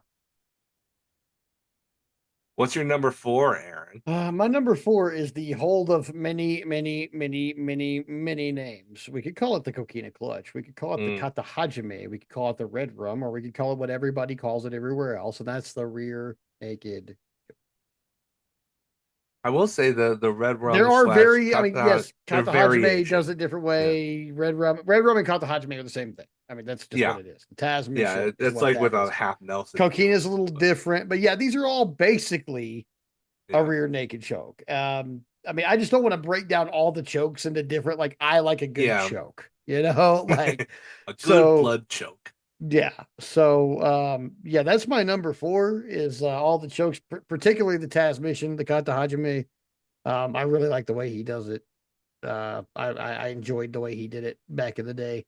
What Um, he really had going for him is that he was shorter than most of his opponents. So he really reached up into it, which yeah, made it make them lean back lean back. further because of the physics of it, which made it look like it was in tighter. Yeah, yeah. So like you want to talk about the theatrics of it. That was just simple physics. He wasn't actually choking the guy out, but it looked like he Oh hell was. yeah, it did. It looked like he was every time. So, Yeah. so yeah, that's definitely my number four. I love a good choke. So yeah, I just kind of lump them all into one there. See, like I would have put it on my list except for like I would put it as like an honorable mention because it's essentially like the rear naked choke has been in wrestling for like 100 years because of the sleeper hold from Ed Strangler Lewis. Yeah. They it was new and they didn't know anything about jujitsu in France, and so like when he broke that out, that's how he got his nickname. They thought he was legitimately just choking him to death, and to me, like once people started using it the way that people in legitimate martial arts use it and where it like looked like you were actually choking the guy out, yeah, then it became believable to me. But before that, I had to endure a lot of weak looking sleeper holds Yeah, rest that holds. just did not it just was not convincing. Like all you're And doing is giving Larry Zabisco a double chin. yeah, yeah, like to me it like the real hold obviously is, deadly. We've seen that. But like in terms of pro wrestling, I couldn't I wanted to put it on my list, but I couldn't justify it because of how many awful sleeper holds that I've seen before the rear naked choke as it should be theatricalized was actually like implemented much, mostly by Samoa Joe, really, in Yeah. terms of like, with the body scissors and all that. But Yeah, no, I mean, I love me a good rear naked choke too now, but standing sleeper in the middle of the ring, get that weak sauce out of here. That said, my number four is when it's done. It's another thing. I'm gonna seem kind of like a hypocrite because what I just said about the uh the sleeper, I'm gonna be saying about this too. But a really really good uh, crossface chicken wing Mm, is excellent. Like much respect to Bob Backlund, but he did it in a. We've already talked about this on the show. He did it in a very safe looking way, and it was safe. It didn't hurt anybody, and that's ultimately the most important thing. You don't want to hurt your opponent, but like, give me that Oscar lock, baby. Like where it looks like she's ripping you apart like a bear. yeah. you know, even Tony Storm's variant is it looks pretty good, all things considered. But yeah, I always thought like it was like I always liked the idea of it just you grabbing somebody so hard and ripping in two different directions, like that your shoulder would just rip off of its, rip off of the bone. Like that's what it always looked like it was doing to me. Like, Yeah. oh my God, a neck crank and a shoulder. Like, yeah, I can see why that would, especially when you clasp your hands like this and really, really lock it in tight. It looks like it's a death trap. I love that. I love that. She'll, especially Asuka again, she'll climb right up on your back and drag you down the hard way with it Yeah. and unapologetically rip your lats right off the bone. I love it. It Yeah. looks it when it's done well, it looks so good. And it's like there's nothing comparable to it in real life because, who in real life these complicated wrestling holds tend not to work because there's too much setup involved and people would just squirm out of them. Mm, This is the same with a crossface chicken. There's too much setup involved. A rear naked choke you can slap on somebody like that, but to get that chicken wing and then like they're gonna immediately put up resistance before you can lock your hands around while you're pulling back on their chin. So yeah. but yeah, I love a crossface chicken crossface. wing for me. Oh hell yeah. Number three, probably one of the most legitimately painful of all the moves that aren't supposed to be painful but look that way. And it's not even the actual move itself that is the most painful part. It's the surfboard. I love a Oh, good okay. surfboard, and but the most painful part of that move in real life is when they're standing on the inside of your knees when you're still face down on the ground. Oh, That hurts way yeah. more than being suspended in the air like that. But Yeah, it because when does you're still suspended in hurt. the air, the weight is distributed evenly, Yeah, right? yeah. But when you're on your face and they're setting it up, Ugh, they're standing inside your knees, and that hurts a lot. that hurts Um, so much. so It much hurts way so that more I than it have has any right never to. actually physically succeeded in doing this move to anyone. It's a hard move. It It is. looks like it is. It is Like, very hard. Uh, well, that's but yeah, great. that's my number three. I also love it though. I like the regular version and the choke version. Um, Oh yeah, give me that choke version, baby. they're both If you, very if you've got good. a if you've got an opponent that's flexible enough to pull that off, do Mhm. it. But yeah, Hopefully, that's you just don't tear their calf right off the bone. yeah, no shit. Yeah, you gotta be real careful on that one. But those people who can do it are, they know Brian what they're doing. Danielson, Yeah, is the one that I think of immediately when it comes to that. yeah. Especially when he stomps down on the ankles at the end. Oh gosh, It's it's like, oh, your bad. your knees and the inside, your calves and your quads must just, oh God, it must hurt so much. Yeah. He's a mean little bastard, isn't he? For me, my number three is probably the simplest move on this, and this is where we bring up the figure four wrist lock again, is tried and true ankle lock Mm. because you can do it from it's so simple and you can do it from literally any angle. And you like, I mean, the Kurt angle is the best angle to get it from, but But like, I mean, the things that he would do, ways that he would get into it was Hmm. incredible. Like, I mean, he's an Olympic level athlete with Olympic level graps, so it's not really all that surprising. Yeah. But fact of the matter is, like, it enhanced the hold because of how many different ways you get into it. Yeah. And like, it the best thing about it is that, again, it looks like it hurts without having to actually do much pain, Hmm. inflicting and as much actual pain. And this is where, again with the theatrics, you stand up and you've got this whole picture and you've got the guy crawling to the ropes and really, really selling it. And then you drop down and that's, into the body scissors that Kurt would do. Like he was just so smart and so intuitive about it too. Like he wasn't the first guy to come up with the ankle lock. I mean, ankle locks in general have been around for thousands of years. Okay, Yeah. probably invented by Kate, Yeah. you know. But as far as Okay, the if I pro twist his wrestling, foot like this, it hurts. the pro wrestling, yeah, pro wrestling ankle lock was, so far as I know, invented by Ken Shamrock. Um, he was at least the one who popularized it, and then Kurt Angle just took that and ran with it. Ken walked so Kurt could run, and Kurt could fly. Let's be real. Yeah. He definitely flew. uh, just it was just so I, I I would look forward to Kurt Angle's matches for so many reasons, but not the least of which being be like, okay, how is he gonna get the ankle lock on him? Right. Like it was just, and he would just try to one up himself, seemingly week after week too. So yeah, honestly, again, this is one that I tried on my brothers all the time. But like it's a simple thing, but it's got great theatricality to it. You automatically know what's going on. You automatically understand the hold because who Hmm. hasn't twisted their ankle? Yeah. Like who hasn't done that? Who hasn't stepped wrong and their momentum carried forward and they twisted or sprained or broke their ankle? That hurts a lot.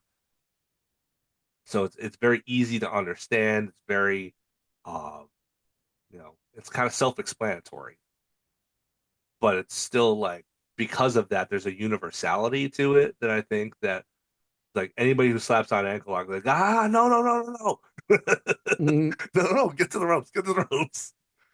He's gonna break your ankle. He's gonna tear your AC. But so your ACL. So that's my number three is a good old tried and true ankle lock, preferably applied by Kurt Angle.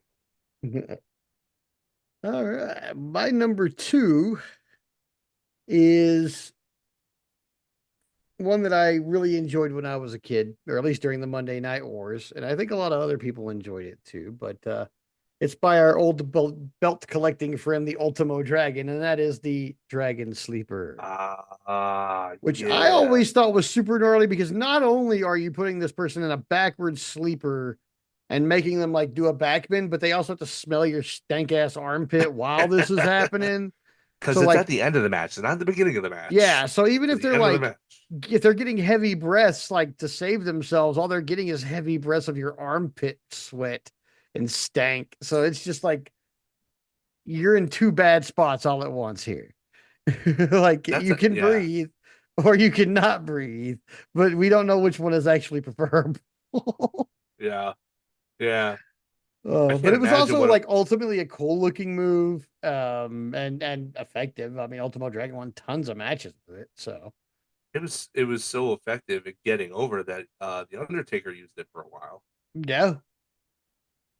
I can't remember what did he call it. I can't remember what he Mm, called it something thematic, but I don't remember what it was. I can't remember, but he did use it. Yeah, Yeah, when he was Big Evil, he used it. Um, but yeah, like that's one of those things that's easy to take yeah, too, because your opponent is supporting you, and they're yeah, just holding you there. All you have to do is sell yeah. it. All you gotta do That is I flail mean, around a little bit. but it still looks like it would be like, oh my god, like he's choking him from on top but underneath at the same time. Like Yeah, it's that's a great finisher. Like I'm surprised more people don't utilize that, honestly. Yeah. Yeah, I think that one should be used more. Somebody should be using that. Yeah. Come on, Will. All right. My number two, a little bit of a spicy take.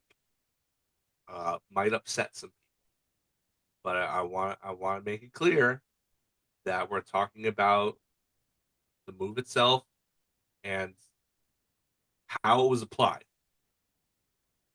not who it was that was applying. I love me good old crippler crossface. Oh man, I debated on putting this one on my list too, Yeah. man, because I do Like like it. it's the legacy of the move itself has been carried on with other people using it. You've seen Triple H use it. You've seen Claudio Castagnoli use it. You've seen CM Punk use it on occasion. Brian Danielson's used it. Brian Danielson has his omoplata version of the Lebel that he named after Judo Gene LaBelle. Hmm. Um, it's what I always liked about it is that like nobody got out of it No. when he who shall not be named put it on you. Nobody got out of it, and he could apply it from either side. A lot like the ankle lock, you could do it from pretty much any angle as long as you've got an arm to take down. You've Yep. got an opening, and you can do it. You can do it from either side. The one arm is trapped, so it visually is like okay, you can't pry it open with that one. You can't use both hands to pry it open. The other hand is left free to tap so that the audience can see what's happening. And then anytime anybody's neck is being pulled back that far, while the guy's hands are like right under your nose or across your nose and pulling back, like that automatically is so evocative. It's like that would hurt. I don't care how worked that is. That looks like it hurts a whole heck of a lot. Cracking back your neck is one of the most painful things from a Yeah. muscular perspective that you can endure. Like it sucks. And It's then you true. add to the pressure that's being supposedly put across the whole lower half of your face with these big old knuckles that are just digging into it at the same time. Like the more you think about it, the more it sounds like it would be terror. Like Yeah. just pure terror. Um, but yeah, I regret that it's kind of attached to who it's attached to. But as far as a hold and the potential for winning a match and for theatricality and stuff like that, it's really kind of hard to beat. It's Yeah. sad that it's been built that way because of the legacy of who built it.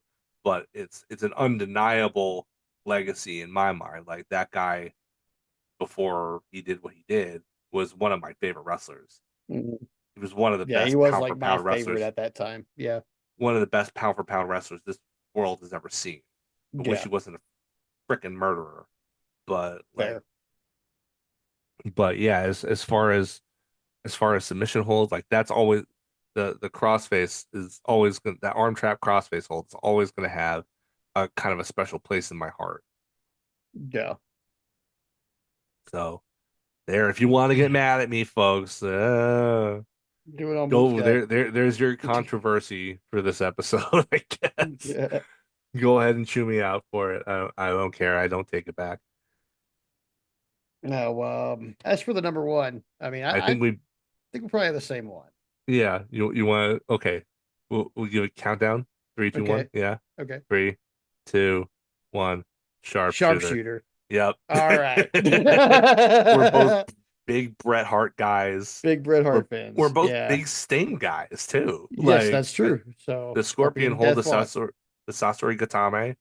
Yes. Most people attribute the invention of it to Ricky Choshu, but I think he learned it from Carl Gotch, if I'm not mistaken. Think so. You're probably right on that. Like, I mean, Correct a us if lot of we're these moves wrong. that a lot of these moves that we think of as modern because they don't show up a whole lot in like old tapes from the 70s and 80s that we grew up and were kind of brought back later when those guys who originated it started retiring and training other people. Like we forget that the power bomb was invented by Lou Thez.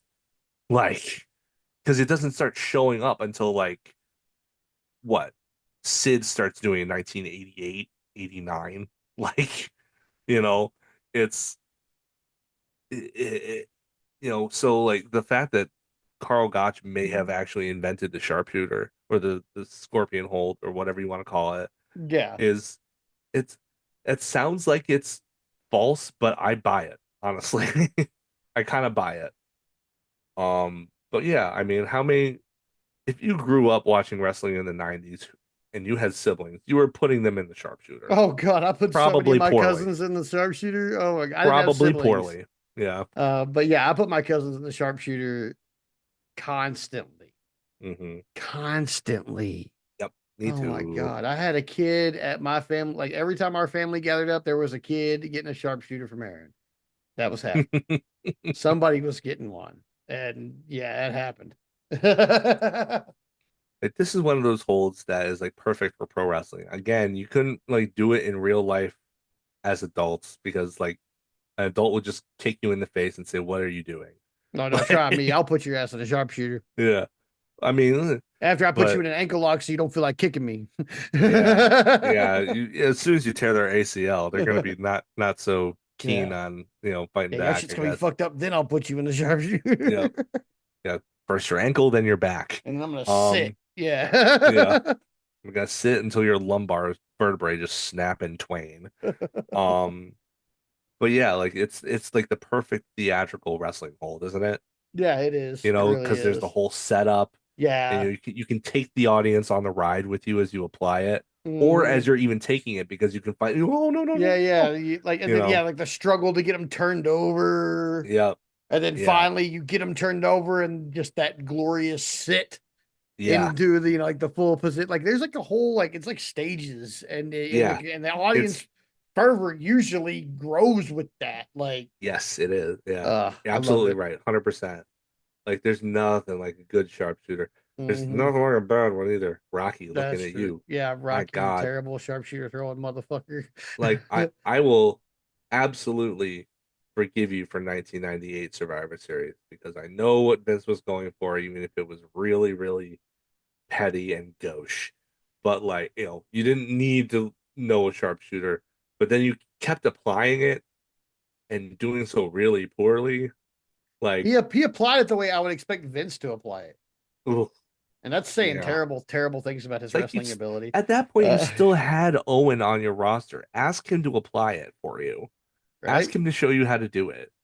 I mean, Brett didn't learn it on his own. He asked Conan of all people, who was Max Moon at the time, to apply it because he was Yeah, the only one in the locker room that had been to Japan and had learned it over there in New Japan. right. So, But but yeah, yeah, I mean, sharpshooter number one, of course. absolutely, Come on, 100. fuck around. We're both big Bret Hart guys. Honestly, I'm kind of surprised that there wasn't more overlap on the other parts of this Yeah, list. yeah, I'm I'm surprised I'm too. really I'm really excited though, because that I was worried that there would be too much overlap and we'd just be discussing the same things. But no, until the very end here, we were able to get different holds every time. That's Yeah, fantastic. that is fantastic. Well But done. yeah, dude. Yeah, well done us. But yeah, the sharpshooter number one, of course. And Yeah. with that said, we are going to allow our friend Adam here to get some rest, folks, because he has done this whole episode with strep. And oddly enough, this is going to be one of our shorter ones. So Yeah. um, thank you all for listening this week. Keep your head Uh, up out there. It's a dangerous yep. world. Be safe. Next week is Forbidden Door. Next week is So Forbidden Door. So we'll be so doing our please, watch along. It will be out on Monday, as it always is. So yeah. if you're going to watch it a second time or if you're watching it later, feel free to join us. We'll have that out Monday morning and you can watch that. Remember, it is coming on weird times because it's a UK pay-per-view. But we will be recording that night, watching it and releasing that for y'all on Monday. Um, Sometime soon we'll have George back on. So yeah, Yeah. we're looking to build a pretty good schedule coming up. We'll see who else we can get and what other little events we've got going on. But right now it's Forbidden Door week next week, so we will see you for our watch along next week. Like I said, Super keep your heads up out there. excited. Yes. And take care of yourself out there. It's a tough world. So we love Yeah, you. don't get strep. Don't get It stressed. sucks. Peace. Peace.